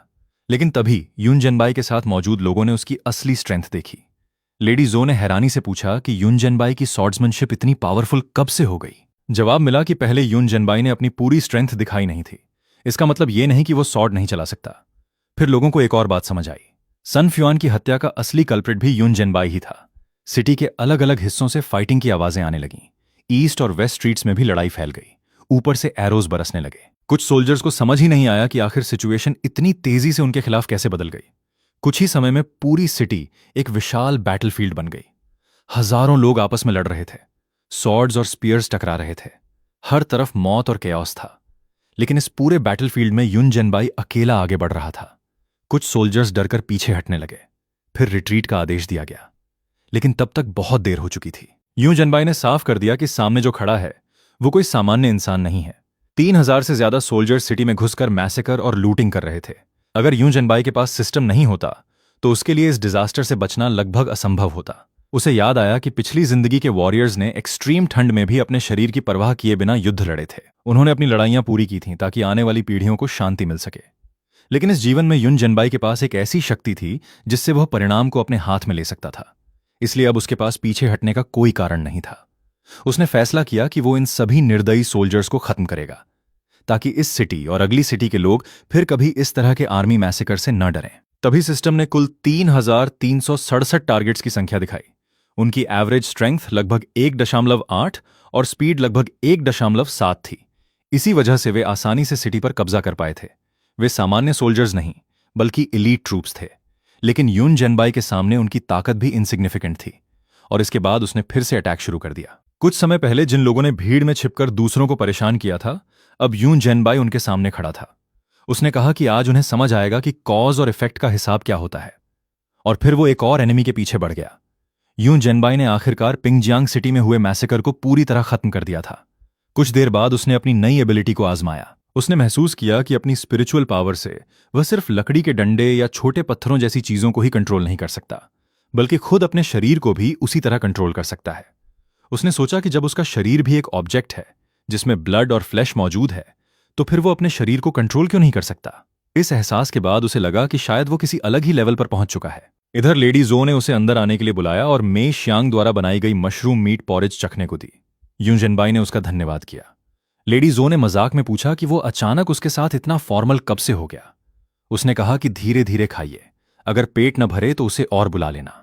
कुछ देर बाद यून जिनबाई ने महसूस किया कि हर चीज पर कंट्रोल रखने का एहसास उसे किलिंग से भी ज्यादा एडिक्टिव लग रहा था। उधर कुछ ऑफिसर्स पिंगजांग सिटी की स्थिति पर चर्चा कर रहे थे। शेनलियन से पूछा गया कि अगर शी कंजांग की सेना का सामना लेडी जो के साथ मौजूद उस मिस्टीरियस यंग मैन से हो जाए तो क्या होगा। शेनलियन ने जवाब दिया कि अगर शी कंजांग किसी और से भिड़ता तो उसकी जीत लगभग तय होती, लेकिन उस यंग मैन के सामने उसके पास शायद भागने का मौका भी नहीं होगा। दूसरे ऑफिसर ने कहा कि वो यंग मैन देखने में ट्रबल पैदा करने वाला इंसान नहीं लगता। हो सकता है कि दोनों के बीच कन्फ्लिक्ट ही ना हो, लेकिन शेनलाई ने कहा कि खुद को धोखा देने का कोई फायदा नहीं। पिंगजांग सिटी की मौजूदा स्थिति में अगर वो यंग मैन शहर में मौजूद है तो दोनों पक्षों का सामना होना लगभग तय है। वह खुद भी देखना चाहता था कि इस समय शहर के अंदर आखिर क्या हो रहा है। कुछ समय बाद सोल्जर्स ने पूरे शहर की जांच की। रिपोर्ट आई कि रेबल्स ने शायद पूरे शहर में मैसेकर किया था और अब वहां से जा चुके थे, लेकिन शहर में जगह जगह रेबल्स की सैकड़ों लाशें पड़ी थीं। सबसे अजीब बात यह थी कि जांच करने पर उन्हें किसी बाहरी अटैकर की एक भी लाश नहीं मिली। ऐसा लग रहा था जैसे मरने वाले सिर्फ रेबल्स ही थे और हमला करने वाला एक भी व्यक्ति घायल नहीं हुआ। इसके अलावा मेन स्ट्रीट का बड़ा हिस्सा पूरी तरह तबाह हो चुका था। पूरी सड़क की ब्लू स्टोन पेवमेंट तक टूटकर पाउडर बन गई थी। सोल्जर्स ने कहा कि उन्होंने ऐसा दृश्य पहले कभी नहीं देखा। एक अकेला व्यक्ति 3000 एलीट सोल्जर्स को खत्म कर दे और ऊपर से पूरी सड़क को भी पाउडर बना दे। उन्हें समझ नहीं आ रहा था कि ऐसा इंसान आखिर इंसान कैसे हो सकता है। कमांडर ने पूरी आर्मी को सिटी में प्रवेश करने का आदेश दिया। अंदर पहुंचकर उन्हें कुल 270 रेबल बॉडीज मिली। रिपोर्ट के अनुसार इन लोगों की मौत तब हुई जब वे लूटिंग और हिंसा में शामिल थे। हर एक को एक ही सॉर्ड स्ट्राइक में मार दिया गया था। किसी सॉर्ड पर कोई स्पेशल मार्किंग भी नहीं थी। ऐसा लग रहा था जैसे पूरी सिटी पर कहीं छिपी हुई दो आंखें लगातार नजर रख रही हों। जो भी गलत काम करता उसी समय मर जाता। फिर पूछा गया कि शी चेंगडोंग के बाकी 3000 एलीट सोल्जर्स कहां हैं।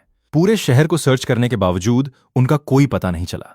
तभी कुछ सोल्जर्स को जमीन और आसपास के डिब्रीज में राख, पेड़ों की राख और पत्थरों का पाउडर मिला।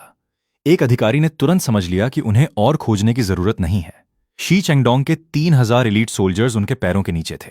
वे सभी जलकर राख हो चुके थे। इतने सारे आर्मर्ड सोल्जर्स को लगभग एक ही पल में राख में बदल देने वाला कोई ऑर्डिनरी कल्टिवेटर नहीं हो सकता था। इसलिए कमांडर ने फैसला किया कि इस मामले की आगे जांच नहीं की जाएगी, यहीं से मामला खत्म माना जाएगा। इसके बाद एक ऑफिसर ने कहा कि जब वो आगे जाकर मेन आर्मी से जुड़ेगा तो वो जनरल मो के सामने खुद को वैनगार्ड बनने की अनुमति मांगेगा। वो कहेगा कि पिंगजियांग की हालत देखकर वो बेहद एंग्री है और रेबल से बदला लेना चाहता है।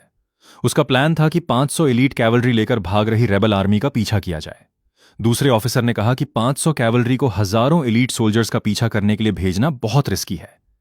लेकिन कमांडर ने कहा कि अगर उसने उसे भेजने का फैसला किया है तो उसे जीतने का तरीका भी पता है। उसे बस आदेश के अनुसार काम करना है। उधर युन जेनबाई और लेडी जो के बीच एक गंभीर बातचीत शुरू हुई। लेडी जो ने कहा कि ग्रेट निंग एम्पायर में जल्द ही बहुत बड़ा कैओस आने वाला है। कैपिटल में 2 प्रिंसेस अचानक मर चुके थे। क्राउन प्रिंस पर असैसिनेशन अटेम्प्ट हो चुका था। साउथ में भी स्थिति खराब थी और नॉर्थ का डेप्यूटी कमांडर भी वापस कैपिटल बुला लिया गया था। युन जेनबाई ने उससे आगे बताने को कहा। लेडी जो ने बताया कि क्राउन प्रिंस पर हुए अटैक की 2 अलग अलग एक्सप्लेनेशंस दी जा रही थीं।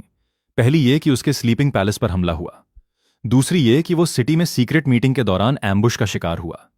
यूं जेनबाई ने पूछा कि इनमें से कौन सी बात ज्यादा अनलाइकली है।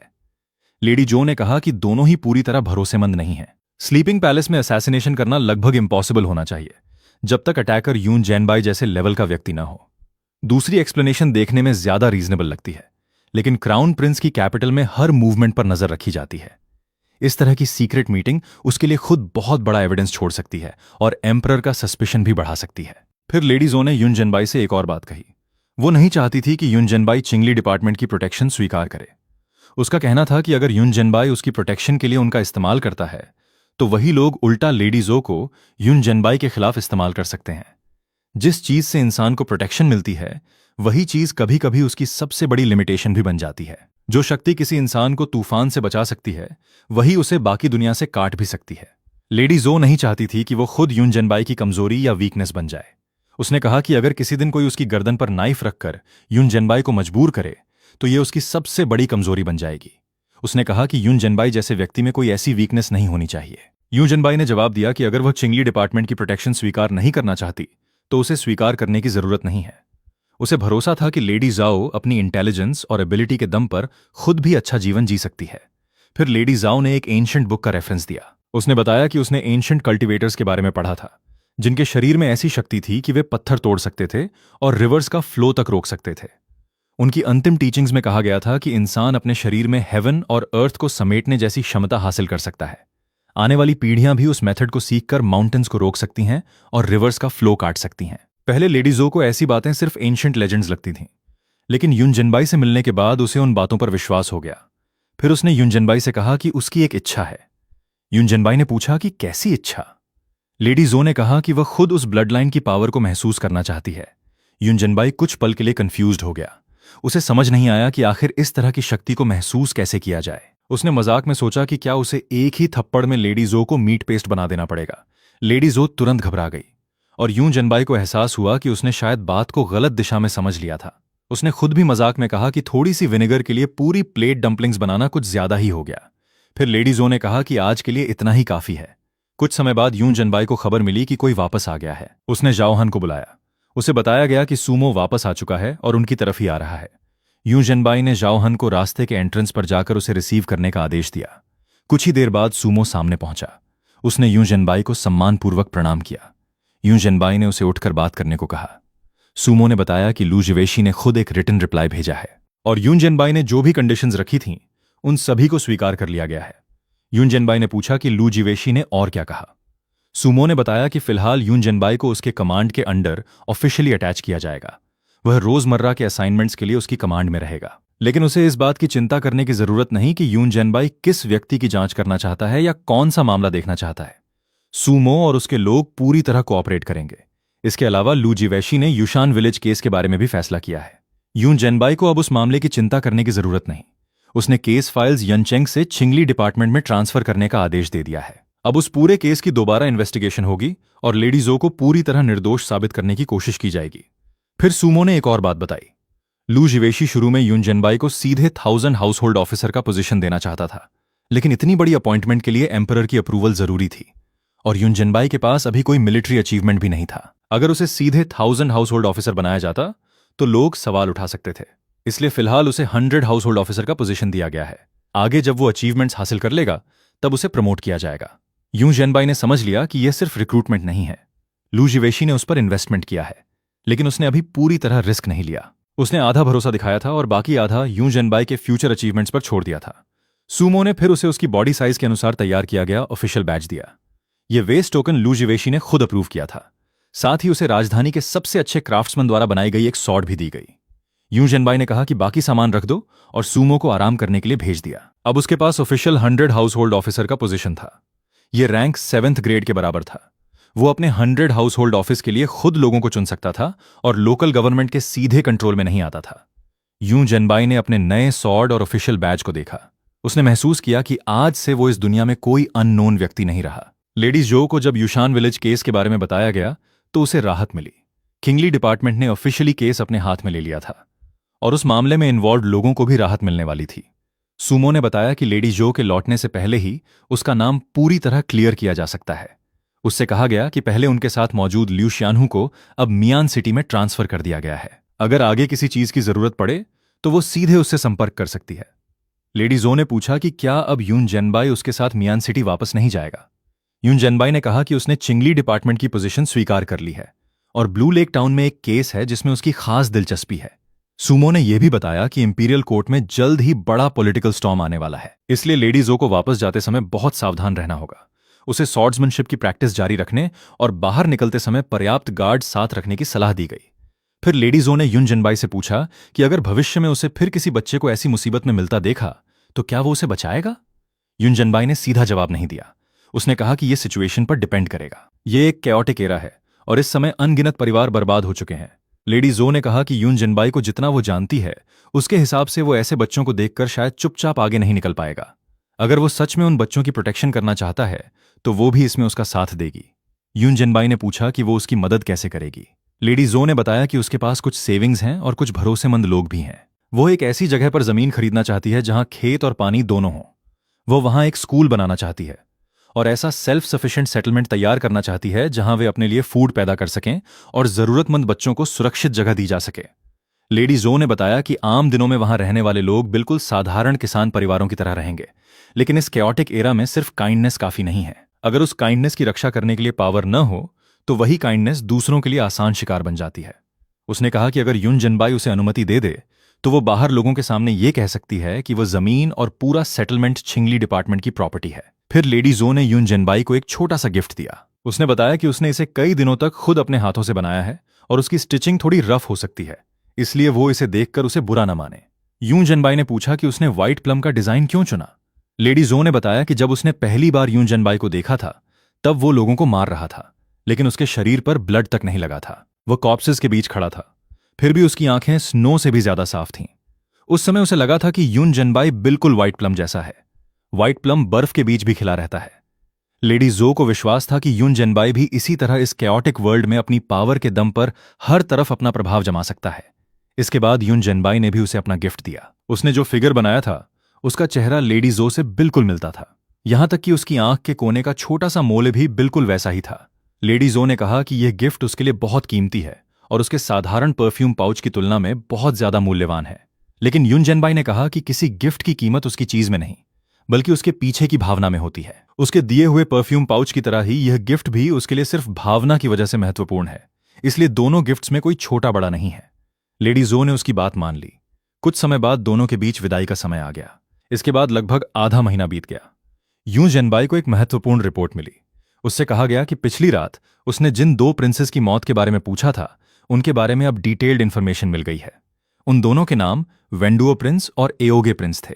दोनों का जन्म इंपीरियल फैमिली और शोंगू ट्राइब की प्रिंसेस के विवाह से हुआ था, इसलिए उनकी नसों में ग्रेट निंग और शोंगू दोनों का ब्लड था। दोनों प्रिंसेस बचपन से इंपीरियल पैलेस में ही बड़े हुए थे, लेकिन उनकी आंखों का रंग शोंगू ट्राइब जैसा येलो था और उनका बोन स्ट्रक्चर भी काफी मजबूत और बड़ा था। लोगों में यह भी चर्चा थी कि 10 साल की उम्र में ही वे तेज घोड़ों पर सवार होकर उड़ते हुए बर्ड्स को एरो से मार सकते थे। यून जनबाई ने पूछा कि दोनों की मौत कैसे हुई। बताया गया कि वेंडुओ प्रिंस की मौत पॉइजन से हुई थी। उस पॉइजन का नाम यूनहुआ शाह था। वहीं एओगे प्रिंस को एक असैसिन ने मौके पर ही मार दिया था। वो असैसिन इतना पावरफुल था कि शेंस कैंप के एक्सपर्ट्स ने उसका पीछा किया, लेकिन वो बचकर निकल गया। अब शोंगू ट्राइब बड़ी संख्या में साउथ की तरफ बढ़ रही थी। यून जनबाई ने पूछा कि क्या दोनों प्रिंसेस का शोंगू ब्लड अब उनकी सबसे बड़ी कमजोरी या उनके खिलाफ इस्तेमाल होने वाला आरोप बन चुका है। जवाब मिला कि बिल्कुल ऐसा ही था। लोगों में अफवाह फैल रही थी कि दोनों शोंगू ट्राइब की तरफ से भेजे गए लोग थे और अगर उन्होंने अंदर से मदद की तो ग्रेट निंग खतरे में पड़ सकता है, लेकिन इन आरोपों के पीछे कोई सॉलिड एविडेंस नहीं था। यून जनबाई ने सिर्फ इतना कहा कि कभी कभी लगातार दोहराई गई अफवाह भी लोगों को सच लगने लगती है। इसके बाद उसने राजधानी में किसी अनयूजुअल केस के बारे में पूछा। उसके अधीन व्यक्ति ने बताया कि ऐसे केसेस बहुत हैं, लेकिन उनमें से ज्यादातर डार्क टाइड डिपार्टमेंट के पास भेज दिए जाते हैं। डार्क टाइड डिपार्टमेंट एक बेहद मिस्टीरियस गवर्नमेंट ऑर्गेनाइजेशन था। लोग उसे डेड मैन टेम्पल भी कहते थे। उसका काम ऐसे स्ट्रेंज केसेस की इन्वेस्टिगेशन करना था जिनका कोई सामान्य एक्सप्लेनेशन नहीं मिलता। वे सिर्फ रात में दिखाई देते थे और सुबह होने से पहले गायब हो जाते थे। वे ऑफिशियल यूनिफॉर्म नहीं पहनते थे, उनके पास कोई वेस्ट बैज नहीं होता था और उनका कोई फिक्स्ड ऑफिस भी नहीं था। जब यून जनबाई ने पूछा कि उन्हें पहचाना कैसे जाता है तो बताया गया कि उनके शरीर से एक खास तरह की स्मेल आती है। जिसने उसे एक बार महसूस कर लिया वह उसे आसानी से भूल नहीं सकता। एक व्यक्ति ने बताया कि उसने एक बार उनमें से किसी को देखा था। वह ग्रे रोब पहने हुए था और उसके सिर पर बैम्बू हैट था, इसलिए चेहरा साफ दिखाई नहीं दे रहा था। अजीब बात यह थी कि दिन के समय भी उसके आसपास की लाइट बाकी जगहों से कुछ ज्यादा डार्क लग रही थी। उससे बात करते समय उसकी पीठ में लगातार ठंडक महसूस होती थी। फिर एक पुराने स्ट्रेंज केस का एग्जाम्पल दिया गया। एक साल राजधानी में एक घर के मालिक ने रात में अपने दरवाजे के पास एक सफेद कपड़े पहने महिला को देखा। वो महिला उसकी तरफ पीठ करके बैठी थी, लेकिन जब उसने अपना चेहरा घुमाया तो उसके चेहरे पर कोई फीचर्स ही नहीं थे। बाद में डार्क टाइड डिपार्टमेंट के लोग वहां पहुंचे। उन्होंने उस फेसलेस घोस्ट को पकड़कर एक छोटे से बैग में ऐसे भर दिया जैसे कोई कपड़ा मोड़कर रख रहा हो। उस घोस्ट ने बैग के अंदर से कहा था कि वो इंसान नहीं है, लेकिन उसने ये भी कहा कि वे लोग भी असली स्पिरिट्स नहीं हैं। इस घटना की बाकी सच्चाई किसी को पता नहीं चली। इतना जरूर पता था कि वो परिवार बाद में राजधानी छोड़कर कहीं और चला गया। यून जनबाई को यह मामला इंटरेस्टिंग लगा। उसी समय उसे बताया गया कि ब्लू लेक टाउन से एक स्ट्रेंज केस किंगली डिपार्टमेंट तक पहुंचा है। मिनिस्ट्री ऑफ रेवेन्यू द्वारा भेजे गए एक ऑफिसर मैंग लैंगजोंग अचानक गायब हो गए थे। लू जिवेशी ने सूमो को पहले वहां जाकर सिचुएशन देखने और जरूरत पड़ने पर केस को डार्क टाइड डिपार्टमेंट तक भेजने का आदेश दिया था। यून जनबाई ने पूरी डिटेल्स पूछी। बताया गया कि गायब होने से एक रात पहले गार्ड्स ने अपनी आंखों से मैंग लैंगजोंग को लैंप बुझाते हुए देखा था। अगली सुबह उनका रूम अंदर से लॉक्ड था। बिस्तर पर ब्लैंकेट भी उठी हुई थी और अभी तक गर्म थी। उनके ऑफिशियल क्लोथ्स और बाकी सामान भी कमरे में मौजूद थे, लेकिन खुद मैंग लैंगजोंग गायब थे। यून जनबाई ने तय किया कि अगले दिन वो 2 लोगों को साथ लेकर ब्लू लेक टाउन जाएगा और केस की जांच करेगा। अगले दिन वे ब्लू लेक पहुंचे। यून जनबाई ने अपनी परसेप्शन पूरी तरह खोल दी। सोल्जर्स और वर्कर्स में उसे कोई एबनॉर्मैलिटी नहीं मिली। इसके बाद वह सीधे क्राइम सीन की तरफ बढ़ा। ब्लू लेक कैंप के कमांडर जाओ चेंग ने उसका स्वागत किया। उसने बताया कि वांग शोबे पहले से कैंप में उसका इंतजार कर रहे हैं। क्राइम सीन लेक के ईस्टर्न शोर पर बने एक अलग छोटे कोर्टयार्ड में था। यह कोर्टयार्ड पिछले 2 साल से खाली पड़ा था। यून जनबाई ने पूछा कि इससे पहले यहां कौन रहता था। बताया गया कि 3 साल पहले मिनिस्ट्री ऑफ वर्क से एक ऑफिसर यहां आया था। वो करीब आधे महीने तक यहां रहा और उसके बाद यह जगह फिर खाली हो गई। यून जनबाई ने कमरे में अपनी स्पिरिचुअल पावर फैलाई। उसे महसूस हुआ कि वहां एक ऐसी चीज मौजूद है जिसे आंखों से देखा नहीं जा सकता, लेकिन उसकी स्पिरिचुअल पावर उसे टच कर सकती थी। वह किसी तरह के स्ट्रेंज ट्रांजिशन जैसा महसूस हो रहा था। इसके बाद जाओ चेंग उन्हें वांग शोबे से मिलाने ले गया। वांग शोबे ने उनका स्वागत किया। यून जनबाई ने सबसे पहले पूछा कि मैंग लैंगजोंग के गायब होने से पहले उसके बिहेवियर में कोई बदलाव आया था या नहीं। वांग शोबे ने बताया कि घटना से 2 दिन पहले लेक से एक डार्क ब्लू वाटर ओरे निकला था। मैंग लैंगजोंग ने उसे देखते ही अपने पास ले लिया था। यून जनबाई ने पूछा कि क्या उस ओरे का कोई हिस्सा अभी भी बचा है। वांग शोबे ने कहा कि हां, और उसने तुरंत किसी को उसे लाने भेज दिया। फिर यून जनबाई ने पूछा कि इतने वर्षों में ब्लू लेक में और भी कोई स्ट्रेंज घटना हुई है या नहीं। वांग शोबे ने बताया कि हर साल समर के दौरान कई अच्छे स्विमर्स लेक के पास गायब हो जाते हैं। जब उनकी बॉडीज वापस मिलती हैं तो उनके चेहरे बिल्कुल शांत होते हैं। उनके लंग्स में पानी तक नहीं होता। रात में माउंटेन्स की तरफ से कभी कभी भारी चीज के चलने जैसी फुटस्टेप्स सुनाई देती हैं और कई बार वहां ग्रीन लाइट भी दिखाई देती है। फिर वांग शोबे ने एक और ज्यादा स्ट्रेंज बात बताई। हर साल एक खास दिन ऐसा आता है जब ब्लू लेक पर तैनात सभी लोग एक ही सपना देखते हैं। यून जनबाई ने पूछा कि सपना कैसा होता है। उन्होंने बताया कि सपने में वे लोग खुद को आसमान में तैरते हुए देखते हैं। चारों तरफ पूरी डार्कनेस होती है। उन्होंने सिल्वर व्हाइट 1 पीस क्लोथिंग पहनी होती है। सिर पर ट्रांसपेरेंट हेलमेट जैसा कवर होता है और पैरों के नीचे एक बहुत बड़ा ब्लू स्फीयर दिखाई देता है। उस ब्लू स्फीयर पर एक डार्क रेड क्रैक होता है। उसे देखते ही उन्हें एंग्जाइटी और तेज हेडेक महसूस होने लगता है। यून जनबाई ने तुरंत समझ लिया कि यह सामान्य क्लोथिंग नहीं है। उसने पूछा कि क्या वो सिल्वर व्हाइट सूट सिर से पैर तक एक ही पीस में जुड़ा होता है। वांग शोबे ने कहा कि हां, उसका मटेरियल थोड़ा स्टिफ होता है और जॉइंट्स के पास फोल्ड्स होते हैं। यून जनबाई ने आगे पूछा कि क्या सिर का ट्रांसपेरेंट कवर भी उस सूट के कॉलर से बिल्कुल टाइटली कनेक्टेड होता है। जवाब हां में मिला। फिर उसने पूछा कि क्या पीछे एक स्क्वायर बॉक्स भी होता है जिससे 2 पाइप्स जुड़े होते हैं। वांग शोबे हैरान रह गया। उसे समझ नहीं आया कि यून जनबाई को यह सब कैसे पता है। तभी यून जनबाई ने बताया कि कुछ साल पहले वो खुद भी पानी में डूबकर बेहोश हुआ था। उस समय उसने भी इसी तरह का सपना देखा था। उसने खुद को आसमान में तैरते हुए देखा था। उसने भी सिल्वर व्हाइट स्ट्रेंज सूट पहना हुआ था और उसके नीचे एक विशाल ब्लू स्फीयर था। वांग शोबे इस कोइंसिडेंस को सुनकर हैरान रह गया।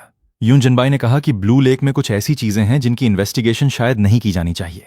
शायद कुछ सच्चाइयों का पता न चलना ही बेहतर है। सूमो ने उसकी बात समझ ली। यून जनबाई ने उसे आदेश दिया कि रिपोर्ट में लिखे कि यह केस एक्सट्रीमली स्ट्रेंज है और इसे आगे रिपोर्ट करने की रिकमेंडेशन दी जाए। फिर उसने सूमो को अपने दोनों साथियों के साथ वापस जाने को कहा। उधर एक और स्ट्रेंज बात सामने आई। कई लोग एक ही सपना देख रहे थे। सपने में वे एस्ट्रोनॉट जैसी क्लोथिंग पहनकर एक विशाल ब्लू अर्थ लाइक स्फीयर को देख रहे थे। उस स्फीयर पर मौजूद ब्लड रेड स्कार आखिर क्या था। यून जनबाई ने महसूस किया कि उसे और तेजी से पावरफुल बनना होगा। इसी बीच कुछ क्रिमिनल्स आपस में अपनी करतूतों की डींगे मार रहे थे। वे बताते थे कि किस तरह उन्होंने गांव वालों से फूड छीना, लोगों को मारा और कमजोर लोगों का फायदा उठाया। एक ने बताया कि उसने एक बूढ़े आदमी से 2 बैग्स ऑफ ग्रेन छीन लिए थे। बूढ़ा उन्हें बचाने के लिए पीछे तक दौड़ा, लेकिन रास्ते में गिर पड़ा। दूसरे ने एक रेफ्यूजी शेल्टर में घुसकर वहां मौजूद महिला को धमकाने और उसके साथ जबरदस्ती करने की बात गर्व से बताई। तीसरे ने कहा कि उसने पहले एक मैरिड वुमन के साथ जबरदस्ती की और उसके पति को भी धमकाया। उनके लिए यह कैओटिक एरा किसी पनिशमेंट की तरह नहीं बल्कि मनमानी करने का मौका बन चुका था। एक और आदमी ने बताया कि उसने हाईवे पर एक अकेले मर्चेंट को लूटा। मर्चेंट ने उससे कम से कम थोड़ा ड्राई फूड छोड़ देने की भीख मांगी थी, लेकिन उसने फूड के बदले उसकी जान मांगने की धमकी दी और उसे वहां से भगा दिया। बाकी लोग इन घटनाओं पर हंसते रहे और अपनी अपनी क्रूरता को गर्व से बताते रहे। तभी यून जनबाई ने उनकी बातें सुनकर कहा कि उसे गॉसिप सुनना पसंद जरूर है, लेकिन वो ये नहीं पहचान सकता कि उनकी बातें सच हैं या सिर्फ डींगे। अगर वे इसी तरह बातें करते रहें तो वो उनकी बातों को सच मान लेगा। और इसी के साथ उसे फिर वही एहसास हुआ, आखिर इस दुनिया में इतने लोग कल्टीवेशन की राह पर क्यों जाना चाहते हैं।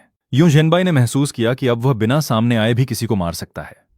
अगर कोई उसकी तय की हुई सीमा पार करता है तो वह उसके लिए ऐसा हादसा तैयार कर सकता है जिसे देखकर कोई भी उसकी असल वजह पर सवाल न उठा सके। उधर बारिश के बीच कुछ पानी के डाकू अपनी क्रूरता पर चर्चा कर रहे थे।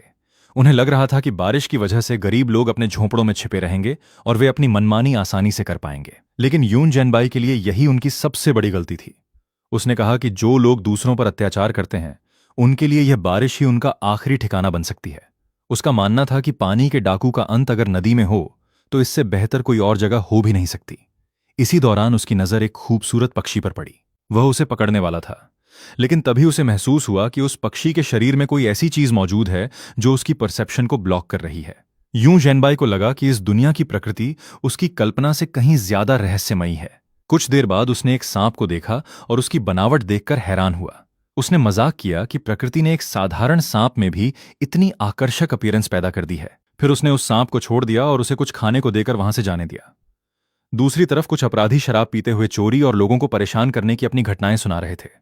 कोई पहाड़ से रैबिट चुराकर लाया था, कोई शराब चुराकर भागा था, और कोई ये सोच रहा था कि आगे पैसे मिलने पर शहर जाकर अपनी मनमानी करेगा। तभी एक आदमी बारिश से बचने के लिए उनके ठिकाने में आ गया। उसने अपना परिचय एक मुसाफिर के रूप में दिया और कहा कि बारिश की वजह से उसे कुछ देर यहां रुकना पड़ा। उसने यह भी बताया कि रास्ते में उसने कुछ मछलियां पकड़ी थीं और उन्हें उनके लिए खाने के तौर पर ले आया है। उन लोगों ने उसे बैठने दिया। उन्होंने हैरानी जताई कि इतनी रात को अकेले सफर करने की उसकी हिम्मत कैसे हुई। फिर उस आदमी ने उनसे शराब मांगी क्योंकि उसका शरीर ठंड से कांप रहा था। कुछ देर बाद उसने कहा कि बाहर रहते हुए उसने उनकी बातें सुनी थीं और अब उसका भी मन कर रहा है कि वो अपनी कुछ पुरानी कहानियां सुनाए।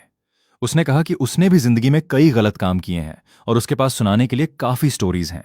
डाकुओं ने कहा कि अगर उसकी कहानी अच्छी नहीं हुई तो उसे 3 कटोरी शराब पीनी पड़ेगी। तब उस आदमी ने अपनी एक कहानी शुरू की। उसने बताया कि 2 साल पहले वो एक बड़े सॉल्ट मर्चेंट के घर गार्ड का काम करता था। उस मर्चेंट की 9वीं कॉन्क्यूबाइन बेहद खूबसूरत थी। एक दिन उसका पाला उस महिला की पालतू बिल्ली से पड़ा। वो बिल्ली उसके रास्ते में आ गई और उसने उसे रोक दिया। उस आदमी ने दावा किया कि उस समय महिला ने उसे डांटते हुए कहा कि उसके कपड़ों पर गंदगी लग गई है और अगर उसके कपड़े खराब हुए तो वो उसकी कीमत कैसे चुकाएगा। फिर कहानी सुनाने वाला अचानक बहुत गंभीर अंदाज में उसके सामने खड़ा हो गया और बोला कि वो आग से खेल रही है। यह सुनकर वहां बैठे डाकू जोर जोर से हंसने लगे। उन्होंने पूछा कि आगे क्या हुआ। उसने बताया कि वो महिला डर गई और उससे पूछा कि वो आखिर चाहता क्या है। तब उसने उससे कहा कि आज से वो उसकी महिला है। उसके अतीत में वो शामिल नहीं हो सका, लेकिन उसके भविष्य में उसके साथ रहेगा। डाकू उसकी बात सुनकर और जोर से हंसने लगे। एक ने मजाक किया कि वो गार्ड था या शादी करने आया था। उस आदमी ने अपनी कहानी जारी रखी। उसने कहा कि महिला डर कर भागने लगी तो उसने पीछे से आवाज लगाई कि वो चाहे दुनिया के किसी भी कोने में भाग जाए, वो उसे ढूंढ निकालेगा। उसने ये भी कहा कि वो उसके लोगों से बच सकती है, लेकिन उसके प्यार से नहीं। अब वहां बैठे लोग हंसी नहीं रोक पा रहे थे। किसी ने पूछा कि क्या वो आदमी बच पाया। उसने कहा कि महिला के परिवार ने उसे जिंदा नहीं छोड़ा होता, लेकिन वो तेजी से भाग गया। भागते समय उसने उस महिला को आखिरी बार आवाज लगाई कि वो याद रखे, जिंदा रहे तो उसकी और मर जाए तो भी उसकी। फिर उसने वहां बैठे सभी लोगों को बताया कि बाहर की बारिश अब कम हो गई है। उसने शराब पी ली थी, अपनी कहानी भी सुना दी थी, अब उसे आगे जाना था। लेकिन जाते जाते उसने उन लोगों पर कटाक्ष किया कि उन्होंने उसे पीते समय तो भाई कहा, लेकिन विदाई के समय उसके लिए एक भी अच्छा शब्द नहीं कहा। उसके जाने के बाद यून जैनबाई ने सोचा कि अगला टारगेट कौन होगा। कुछ समय बाद वो एक एंटरटेनमेंट हाउस में पहुंचा। वहां के मैनेजर ने उसका स्वागत किया और बताया कि किंगियन टावर पूरे सांचा रिवर टाउन के सबसे प्रसिद्ध एस्टैब्लिशमेंट्स में से एक है। वहां की महिलाएं पोएट्री और पेंटिंग दोनों में माहिर थीं। मैनेजर ने उसे एक खास ड्रिंकिंग गेम के बारे में बताया जिसे फ्लावर ऑर्डर कहा जाता था। इस खेल में महिला एक लाइन या टॉपिक देती थी और गेस्ट को उसका अगला हिस्सा बनाना होता था। अगर वो जवाब नहीं दे पाता तो उसे ड्रिंक करना पड़ता, लेकिन अगर उसका जवाब अच्छा होता तो महिला को भी ड्रिंक करना पड़ता। यूं जैनबाई ने टैन युए के साथ फ्लावर ऑर्डर खेलने का फैसला किया। टैन युए ने उससे पूछा कि वो किस तरह का गेम खेलना चाहता है। उसने पहले पोएट्री वाला गेम चुना। टैन युए ने एक पोएटिक लाइन दी। यूं जैनबाई ने उसका जवाब देने की कोशिश की, लेकिन उसने ऐसी लाइंस बना दी जिनका कोई प्रसिद्ध सोर्स नहीं था। टैन युए ने कहा कि उसने ऐसी पोएट्री पहले कभी नहीं सुनी। यूं जैनबाई ने भी स्वीकार किया कि वह बहुत ज्यादा पढ़ा लिखा नहीं है और बॉर्डर पोएट्री से ज्यादा परिचित नहीं है। इसलिए दोनों ने दूसरा तरीका आजमाने का फैसला किया। अब टैन युए ने कपलेट दिया। उसने कहा, हवा की आवाज, बारिश की आवाज, रात में ड्रम की आवाज। यून जैनबाई ने तुरंत जवाब दिया कि ये सभी आवाजें कानों में गूंजती हैं। फिर उसने अपने तरीके से तलवारों को लेकर एक ह्यूमरस लाइन बना दी। टैन युए ने माना कि उसका जवाब टेक्निकली ठीक था, लेकिन उसकी पोएटिक मूड बिल्कुल अलग थी। फिर उसने एक और कपलेट दिया जिसमें दुनिया के अलग अलग हिस्सों से आने जाने वाले लोगों की बात थी। यून जैनबाई ने उसका जवाब भी अपने खास अंदाज में दिया। इस बार भी उसका जवाब काफी प्रैक्टिकल था। टैन्युए ने कहा कि उसका कपलेट काफी वेल बैलेंस्ड है, लेकिन उसकी अंतिम लाइन इतनी अलग थी कि वो समझ नहीं पा रही थी कि उसकी तारीफ करे या हंसे। फिर टैन्युए ने एक और पोएटिक लाइन दी। यूं जेनबाई ने उसका जवाब भी ऐसे दिया कि पूरी एटमॉस्फेयर हल्की और मजेदार हो गई। टैन्युए आखिरकार अपनी हंसी नहीं रोक पाई। यूं जेनबाई ने कहा कि अगर वो हंसना चाहती है तो हंस लें, वरना हंसी रोकते रोकते उसकी तबीयत खराब हो जाएगी और फिर मैनेजर को उसका कॉम्पेंसेशन देना पड़ेगा। टैन्युए ने कहा कि वो इस बिल्डिंग में कई सालों से काम कर रही है, उसने सैकड़ों कस्टमर्स देखे हैं, लेकिन यून जेनबाई जैसा आदमी पहली बार मिला है जिसने उसे इस तरह स्पीचलेस कर दिया। यून जेनबाई ने कहा कि यह उसकी इंटेलिजेंस नहीं, बल्कि टैन यूए की अच्छी मैनर्स की वजह से संभव हुआ है। किसी और महिला ने शायद अब तक टेबल ही पलट दिया होता। टैन यूए ने उसके लिए ड्रिंक उठाया और उसकी अनयूजुअल टैलेंट की तारीफ की। यूं जेनबाई ने महसूस किया कि इस जगह का असली बिजनेस सिर्फ एंटरटेनमेंट नहीं था, यहां लोगों को अटेंशन और इमोशनल वैल्यू दी जाती थी। उसके लिए यह एक्सपीरियंस काफी नया था। इसी दौरान दूसरी जगह रात और गहरी हो चुकी थी। कुछ लोग एक गेम की तरह आपस में बात कर रहे थे। फिर अचानक नॉर्दर्न रिज सिटी से आई खबर ने पूरी स्थिति बदल दी। बताया गया कि एक ही रात में कई ऑफिशियल्स मारे गए थे। चुझो का 1000 हाउस होल्ड ऑफिसर, बा काउंटी के कुछ पावरफुल लोग और एक वाटर बंडित लीडर समेत 300 से ज्यादा लोग भी मारे गए थे। इसके अलावा 5 बटालियन के एक सीनियर ऑफिसर और उसके पर्सनल गार्ड्स भी रहस्यमय तरीके से मर गए थे। बैठक में मौजूद लोगों ने सवाल उठाया कि क्या यह सब सिर्फ कोइंसिडेंस था। एक जनरल ने बताया कि उसने पिछले कई मिस्टीरियस डेथ्स की पूरी जानकारी इकट्ठी की है। जिन लोगों की मौत हुई थी उनमें लोकल टायरेंट्स, पावरफुल ऑफिशियल्स और ऐसे कई लोग शामिल थे जिन पर गंभीर अपराधों के आरोप थे। सबसे अजीब बात यह थी कि मरने वाले लोगों में कोई भी निर्दोष नहीं था।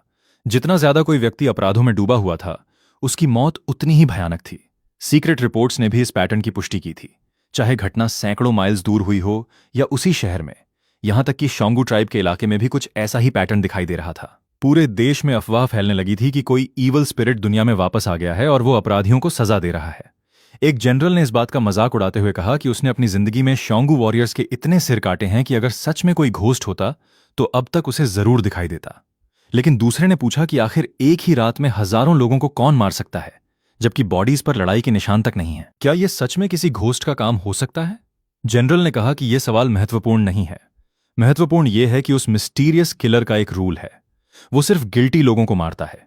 लेकिन एक अधिकारी ने चिंता जताई कि अगर किसी दिन उस मिस्टीरियस एग्जिस्टेंस को लगे कि सभी गवर्नमेंट ऑफिशियल्स भी गिल्टी हैं, तो वहां बैठे लोगों में से कौन बच पाएगा।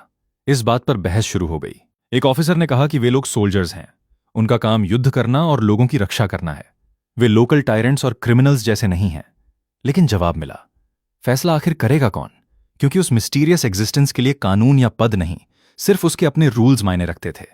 और अगर वो किसी को गिल्टी मान लें तो उसे रोकने की ताकत शायद किसी के पास नहीं थी। दूसरी तरफ सेना के अधिकारियों की बैठक में एक बड़ा सवाल खड़ा हो चुका था। उनका कहना था कि हो सकता है ऊपर बैठे अधिकारी खुद कोई अपराध न कर रहे हों, लेकिन नीचे के सैनिकों ने अगर कुछ गलत किया हो तो उसका दोष उनके सिर भी आ सकता है। इसलिए अब उनका मकसद उस रहस्यमयी शक्ति को पकड़ना नहीं, बल्कि अपने लोगों को उसके नियमों से बचाना था। जांच से एक बात साफ हो चुकी थी, वो रहस्यमयी शक्ति पुराने अपराधों का हिसाब नहीं खोल रही थी। जो लोग अपने पुराने अपराध छोड़ चुके थे और अब सही रास्ते पर थे, उन्हें कुछ नहीं हुआ। लेकिन जो लोग अभी भी लगातार अपराध कर रहे थे, वही उसके निशाने पर थे। एक अधिकारी ने सुझाव दिया कि अब 2 काम करने होंगे। पहला, हर व्यक्ति खुद को नियंत्रित करे। दूसरा, हर अधिकारी अपने अधीन काम करने वालों को नियंत्रित करे। अगर किसी सैनिक ने हत्या की तो उसके कमांडर को भी जिम्मेदार माना जाए। और इसी के बाद एक बेहद कठोर नियम बनाया गया। महिलाओं को प्रताड़ित करने वाले को मौत, बच्चों की तस्करी करने वाले को मौत, बलात्कार, लूट और अपहरण करने वाले को मौत, निर्दोष लोगों का कत्लेआम करने वाले को मौत, और सिविलियंस को मारकर उसका क्रेडिट लेने वालों के लिए भी कठोरतम सजा। सेना के अधिकारियों ने इस आदेश को स्वीकार कर लिया। यून जेनबाई ये सब दूर से देख रहा था और उसके मन में एक अजीब ख्याल आया। उसे उम्मीद थी कि वो जितने बड़े अपराधियों को मारेगा, उतने ही बड़े विलन्स उसके सामने आते जाएंगे। लेकिन यहां तो उल्टा हो रहा था। उसकी वजह से बड़े अधिकारी खुद अपने लोगों पर सख्त कार्रवाई शुरू कर चुके थे। वो मजाक में सोचने लगा कि अगर यही चलता रहा तो शायद पूरा डार्निंग किंगडम और शोंगू लोग ही सुधर जाएंगे। फिर वह अपनी असली चिंता पर आया। अगर सभी लोग अच्छे हो गए तो उसे अपनी स्पिरिट पावर बढ़ाने के लिए टारगेट्स कहां मिलेंगे। लेकिन उसने तुरंत खुद को रोक लिया। उसने सोचा कि सिर्फ थोड़ी सी स्पिरिचुअल पावर के लिए वो लोगों के अपराध की कामना नहीं कर सकता। तभी उसके सामने एक और स्थिति आ गई। उसने अपनी स्पिरिचुअल फोर्स को पूरी तरह फैलाया। इस बार उसने हवा के रेजिस्टेंस को ही अपने स्पिरिचुअल फील्ड से दबा दिया। न साउंड बैरियर, न फ्रिक्शन, न हीट। वह लगभग बिना किसी आवाज के आगे बढ़ा। उसने सामने मौजूद शोंगू लोगों से कहा कि आज वह उन्हें इस दुनिया का असली नियम समझाएगा। उन लोगों को 2 मौके दिए गए थे, लेकिन उन्होंने दोनों मौके गंवा दिए। यून जैनबाई ने उन लोगों को खत्म कर दिया और बंधे हुए लोगों को मुक्त कर दिया। उसके आसपास मौजूद लोगों को अब यकीन हो गया था कि इस दुनिया में सचमुच कोई ऐसा व्यक्ति मौजूद है जो सामान्य इंसान नहीं है। यून जैनबाई ने अपनी यात्रा का हिसाब लगाया। इस रास्ते में और अभी मारे गए 454 शोंगू लोगों को मिलाकर कुल संख्या 37290 तक पहुंच चुकी थी। लेकिन तभी शोंगू लोगों के बीच एक और भयानक खबर फैल गई। एक बुजुर्ग ने बचपन में सुनी हुई कहावत याद की, जब आसमान में ब्लड स्पैरो दिखाई दें तो कोई बड़ा डिजास्टर आने वाला होता है। दूसरे लोगों ने इस बात को मानने से इनकार कर दिया। उन्हें लगा कि यह सब डानिंग की साजिश हो सकती है, लेकिन आंकड़े कुछ और ही कहानी बता रहे थे। कुछ ही समय में श्योंगू के 6 अलग अलग ट्राइब्स पूरी तरह खत्म हो चुके थे। एक ट्राइब के 372 लोग मारे गए, दूसरे में 519, एक अन्य ग्रुप के 803 लोग। बाकी कई ग्रुप्स भी पूरी तरह तबाह हो चुके थे। सबसे डरावनी बात यह थी कि किसी के शरीर पर हथियारों के निशान नहीं थे। कोई पॉइजन नहीं मिला, किसी को संघर्ष करने का मौका तक नहीं मिला। यहां तक कि उनका ग्रैंड प्रीस्ट भी मारा गया था। वो ऐसा व्यक्ति था जिसने 3 पावरफुल डिवाइन इनकारनेशंस देखे थे और जिसकी उम्र 300 साल बताई जाती थी। श्योंगू लोगों के लिए यह साफ संकेत था कि यह सामान्य इंसानी शक्ति नहीं हो सकती। उन्हें लगा कि या तो कोई प्राचीन एग्जिस्टेंस जागने वाला है, या फिर कोई ऐसा व्यक्ति दुनिया में उतर चुका है जो पूरे नेचुरल ऑर्डर को बदल सकता है। इसी दौरान यून जैनबाई ने कुछ लोगों की आंखों में डर देखा। उसे अपने पिछले जीवन के वे लोग याद आए जिन्हें इंसान नहीं बल्कि बोलने वाले जानवरों की तरह समझा जाता था। लेकिन तभी अचानक उसकी परसेप्शन ने एक अजीब प्रेजेंस महसूस की। कुछ आने वाला था। उसने पूछा, तुम कौन हो? सामने मौजूद एग्जिस्टेंस ने बिना किसी डर के उसे चुनौती दी। यून जैनबाई ने सोचा कि पहले हमला करना ही बेहतर है। उसने अपनी लगभग 70% शक्ति का इस्तेमाल करके जोरदार हमला किया, लेकिन परिणाम देखकर वह खुद चौंक गया। उसका अटैक सामने वाले की डिफेंस को तोड़ ही नहीं पाया। यून जैनबाई के लिए यह पहली बार था जब उसकी ताकत किसी ओपोनेंट पर लगभग बेअसर साबित हुई। दूसरी तरफ 2 पावरफुल बीइंग्स आपस में बात कर रहे थे। उनमें से एक घायल था। उसने बताया कि उसका शरीर घायल हो चुका था, लेकिन असली समस्या इससे भी ज्यादा गंभीर थी। उस रहस्यमयी ओपोनेंट की शक्ति सिर्फ फिजिकल बॉडी तक सीमित नहीं थी। उसके अटैक्स सीधे ट्रू बॉडी तक पहुंच सकते थे। इसलिए अगर वो तुरंत अपनी असली बॉडी को अलग नहीं करता तो सामने वाला उसकी असली पहचान जान सकता था। और उसकी किलिंग इंटेंट इतनी भयानक थी कि अगर उसने समय रहते ऐसा नहीं किया होता तो वो वहीं मारा जाता। यून जैनबाई को अब समझ आ गया कि उसने जिस दुनिया को शुरुआत में आसान समझ लिया था वो बिल्कुल वैसी नहीं थी। उसने पीछे हटने का फैसला किया। वह अपने मन में उस विशाल एग्जिस्टेंस का आकार याद करने लगा, करीब 20 मीटर से ज्यादा ऊंचा, गोल्डन हेयर वाला, और उसकी नजर यून जैनबाई पर ऐसे थी जैसे वो कोई छोटी सी धूल का कण हो। सबसे ज्यादा उसे उस एग्जिस्टेंस की मुस्कान ने परेशान किया। यून जैनबाई ने कैलकुलेशन किया। उसने लगभग 2000 टन्स तक का फोर्स जनरेट किया था। उसके अटैक में हजारों टन्स का प्रेशर था और पूरा फोर्स सिर्फ उसकी मुट्ठी के छोटे से एरिया पर कॉन्सेंट्रेटेड था। लेकिन सामने वाला हिला तक नहीं, बल्कि उसने यून जैनबाई को देखकर मुस्कुरा दिया। यून जैनबाई को ऐसा लगा जैसे कोई इंसान किसी चींटी को अपने पैर से धक्का खाते हुए देखकर सोच रहा हो, अरे इस चींटी में ताकत तो है। उसने अनुमान लगाया कि उस क्रिएचर की बॉडी स्ट्रेंथ सामान्य इंसान से कम 10,000 गुना ज्यादा हो सकती है। उसकी डिफेंस तो शायद उसकी अपनी डिफेंस से 10 या 100 गुना भी ज्यादा थी। तभी यून जैनबाई को एहसास हुआ कि उसने खुद को शायद बहुत जल्दी इनविंसिबल समझ लिया था। अब उसने तय किया कि आगे से उसे ज्यादा सावधान रहना होगा। एक पावरफुल कल्टीवेटर के रूप में वो रास्ते में ही खत्म नहीं होना चाहता था। लेकिन तभी एक और अजीब घटना हुई। उसकी परसेप्शन अचानक बिना किसी वार्निंग के डिस्टर्ब हो गई। चारों तरफ एक रहस्यमयी फॉग फैलने लगी। यून जैनबाई ने महसूस किया कि यह ऑर्डिनरी स्पेस का हिस्सा नहीं है, यह किसी हायर लेवल एग्जिस्टेंस की शक्ति थी। उसे महसूस हुआ कि वो लॉक हो चुका है। उसने सोचा, पहले छोटा एनिमी उसकी शक्ति से बाहर निकला, अब शायद उससे भी बड़ा ओपोनेंट सामने आ रहा था। उसने उस विशाल एग्जिस्टेंस पर दोबारा हमला किया, लेकिन फिर भी कोई फायदा नहीं हुआ। उसने अपनी पूरी शक्ति से उसके हेड के पास किक मारी, लेकिन सामने वाले का सिर सिर्फ थोड़ा सा मुड़ा। यून जैनबाई के मन में पहली बार सचमुच यह ख्याल आया, क्या आज मैं यहीं मरने वाला हूं? तभी कहीं दूर से आवाज आई कि उनके बड़े भाई के साथ लड़ाई शुरू हो चुकी है। उन्हें तुरंत वहां पहुंचना था। एक पावरफुल एग्जिस्टेंस ने यून जैनबाई को चेतावनी दी कि कुछ चीजों को अभी जानने या देखने की कोशिश ना करे। कुछ सीक्रेट्स ऐसे थे जिन्हें उसकी वर्तमान स्ट्रेंथ पर छूना भी खतरनाक था। यून जैनबाई ने आखिरकार पीछे हटना ही सही समझा। उधर घायल शक्तिशाली व्यक्ति अपने बड़े भाई से मिला। उसके बड़े भाई ने भी उस मिस्टीरियस एग्जिस्टेंस की शक्ति को खुद महसूस किया था। उसने अपने छोटे भाई से कहा कि उसके पास एक सीक्रेट है, अगर वो उसे बताएगा नहीं तो छोटा भाई शायद कभी उस सीक्रेट को समझ ही नहीं पाएगा। लेकिन उस सीक्रेट की कीमत थी। उसे बदले में 3 सोल फ्लैश चाहिए थे। छोटे भाई ने कीमत सुनकर भी सीक्रेट जानने की इच्छा जताई। तब बड़े भाई ने उसे बताया कि यून जैनबाई को दोबारा हल्के में नहीं लिया जा सकता। उसके पिछले अटैक से यह साफ हो चुका था कि बिना सोचे परसेप्शन का इस्तेमाल करना खतरनाक है, क्योंकि इस अंधेरी दुनिया में अपनी मौजूदगी को रोशनी की तरह उजागर करना खुद को दुश्मन के सामने बुलाने जैसा है। यही विचार एक नाम की ओर इशारा करता था, डार्क फॉरेस्ट, जहां हर कोई दूसरे से डरता है, जहां किसी को नहीं पता कि अंधेरे में कौन देख रहा है, और जहां अपनी शक्ति दिखाना भी कभी कभी मौत को बुलाने जैसा हो सकता है। दूसरी तरफ त्राइचा रिवर टाउन के लोगों को अब समझ आ चुका था कि वो मिस्टीरियस यंग मास्टर कोई सामान्य इंसान नहीं है। उसके अचानक गायब होने की भी कोई वजह जरूर होगी, लेकिन समस्या ये थी कि वो अब किंगली डिवीजन का अधिकारी बन चुका था। अगर उसके साथ उनके टाउन में कुछ हो गया तो किंगली डिवीजन उन्हें कभी माफ नहीं करेगा। हालांकि उसकी मां को चिंता थी, लेकिन उसकी बेटी ने उसे समझाया कि शायद चिंता करने की जरूरत नहीं है।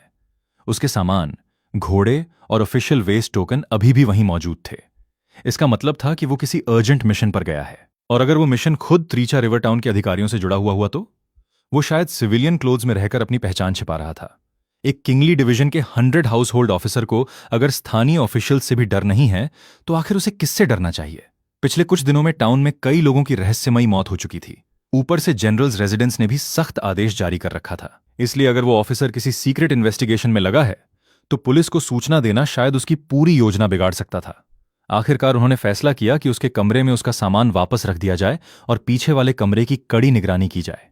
किसी को भी वहां जाने की अनुमति नहीं होगी।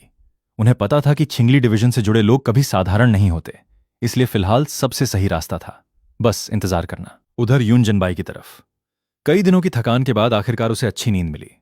वो एक सुनसान जगह पर आराम कर रहा था और उसे लगा कि खुले आसमान के नीचे ऐसी नींद सच में बहुत अच्छी होती है। लेकिन जैसे ही उसकी आंख खुली, उसके सामने एक लड़की खड़ी थी। यून जनबाई तुरंत चौंक गया।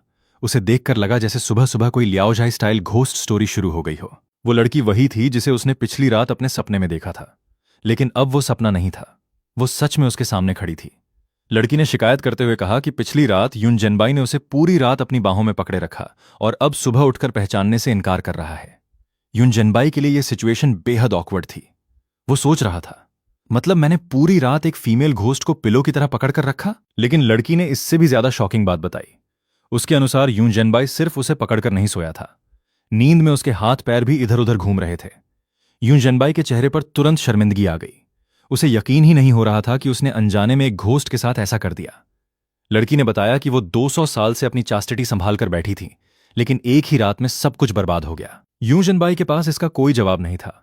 उसने माना कि अगर उसने सच में उसकी रेपुटेशन खराब की है तो उसे जिम्मेदारी लेनी चाहिए। फिर उसने लड़की का नाम पूछा। उसने अपना नाम बताया, याय हेंगेन। नाम सुनकर यून जनबाई थोड़ा हैरान हुआ। इतने में लड़की ने अपनी असली इच्छा बताई। वह यून जनबाई के साथ यू शाई यानी एक सुपरनैचुरल कॉन्ट्रैक्ट बनाना चाहती थी। यून जनबाई ने तुरंत पूछा कि इसका फायदा क्या होगा। लड़की ने बताया कि इस कॉन्ट्रैक्ट के 3 बड़े फायदे हैं। पहला, उसे अब अकेली वॉन्डरिंग सोल की तरह भटकना नहीं पड़ेगा। उसकी एग्जिस्टेंस यून जनबाई से जुड़ जाएगी। यून जनबाई रहेगा तो वो भी रहेगी। दूसरा, उसे अंडरवर्ल्ड की मान्यता प्राप्त होगी। उसे ऑर्डिनरी ईवल घोस्ट समझकर कोई आसानी से परेशान नहीं कर सकेगा। और तीसरा, यून जनबाई उसके लिए एक यांग लैंप की तरह होगा। उसकी वजह से वो रास्ता नहीं भटकेगी और भूख, प्यास तथा ठंड जैसी परेशानियों से भी बची रहेगी। लेकिन यून जनबाई ने तुरंत दूसरा सवाल पूछा, और इसका नुकसान मुझे क्या होगा? लड़की ने साफ साफ बताया कि कॉन्ट्रैक्ट सिर्फ एक तरफा फायदा नहीं है। अगर यून जनबाई की जिंदगी खत्म होती है और वो अंडरवर्ल्ड जाता है तो उसका कनेक्शन उससे भी बना रहेगा। अगर यून जनबाई रीइनकार्नेट होगा तो वो भी उसके साथ रीइनकार्नेट करेगी, और अगर यून जनबाई को अंडरवर्ल्ड में पनिशमेंट मिली तो उसे भी वही पनिशमेंट झेलनी पड़ेगी। यून जनबाई ने पूछा, और अगर तुम्हें पनिशमेंट मिली? लड़की ने बताया कि वो भी उससे बच नहीं सकता, लेकिन इस कॉन्ट्रैक्ट में यून जनबाई मास्टर होगा और वो सर्वेंट। वो यून जनबाई को कंट्रोल नहीं कर सकती। अगर यून जनबाई फ्यूचर में किसी इंसानी महिला से शादी करता है तो वो उसके रिलेशनशिप में इंटरफियर भी नहीं कर सकती। हालांकि कॉन्ट्रैक्ट के नियमों के अनुसार उसे अपने मास्टर की सेवा करनी होगी। यून जनबाई ने पूछा कि वो सेवा ड्रीम में होगी या रियलिटी में। लड़की ने कहा, दोनों संभव हैं, लेकिन उसकी वर्तमान स्ट्रेंथ बहुत कम है, इसलिए रियल वर्ल्ड में उसके पास फिजिकल बॉडी नहीं है। यून जनबाई ने पूछा कि उसे फिजिकल बॉडी कैसे मिलेगी, लेकिन फिर उसने सोचा कि अभी इस सवाल में पड़ना ठीक नहीं। इसके बाद उसने कॉन्ट्रैक्ट स्वीकार कर लिया। उसने साफ कहा, वो अपनी गलती की जिम्मेदारी लेगा। अगर उसने अनजाने में उस घोस्ट की 200 साल पुरानी चास्टिटी खराब की है तो वो उसे यूं ही छोड़ नहीं सकता। लड़की खुशी से रोने लगी। यून जनबाई ने उसे उठाया और पूछा कि कॉन्ट्रैक्ट बनाने की प्रक्रिया क्या है। लड़की ने बताया कि जमीन से लगभग 30 मीटर्स नीचे उसकी जिंदगी की एक खास चीज दफन है, एक पेयर ऑफ जेड इयररिंग्स। उन्हें निकालकर युन जनबाई को उन पर अपने खून की एक बूंद डालनी होगी। बाकी प्रक्रिया वह खुद पूरी करेगी। उस इयररिंग में अभी भी उसकी बची हुई यिन एनर्जी मौजूद थी। जब उसमें युन जनबाई का यांग एनर्जी वाला ब्लड मिलेगा तो दोनों की एनर्जी आपस में जुड़ जाएगी। इसके बाद वह अंडरवर्ल्ड को कॉन्ट्रैक्ट सौंप देगी और उनका यू कॉन्ट्रैक्ट पूरा हो जाएगा। लेकिन तभी लड़की ने कहा कि अब उसे जाना होगा। सुबह का समय हो चुका था। वह रात में फिर युन जनबाई के पास आने का वादा करके गायब हो गई। युन जनबाई ने नीचे देखा। रियलिटी में वह पूरी रात जिस चीज को गले लगाकर सो रहा था वह कोई लड़की नहीं थी, बल्कि एक पुरानी वुडन बोर्ड थी। उस बोर्ड में बने कुछ निशान देखकर वह सोचने लगा कि आखिर ये होल्स बने कैसे। फिर उसने बोर्ड को साथ ले जाने का फैसला किया, क्योंकि उसकी लकड़ी साधारण पुराने बेड की लकड़ी जैसी नहीं लग रही थी। यानी इस घोस्ट की कहानी सिर्फ एक सुपर नेचुरल कॉन्ट्रैक्ट तक सीमित नहीं थी। उस लकड़ी और उस लड़की के पीछे भी कोई बड़ा रहस्य छिपा हो सकता था। तो दोस्तों, अगर आपको यह वीडियो पसंद आया है तो चैनल को सब्सक्राइब जरूर कर देना, क्योंकि जब इस सीरीज का नेक्स्ट सीजन आएगा तो सब्सक्राइब रहने पर आपको उसकी वीडियो आसानी से मिल जाएगी। और अगर आप लोग नेक्स्ट सीजन देखना चाहते हो तो वीडियो को लाइक कर देना और कमेंट में नेक्स्ट सीजन जरूर लिखना। मिलते हैं अगली वीडियो में। तब तक के लिए टेक केयर और अपना सपोर्ट बनाए रखना।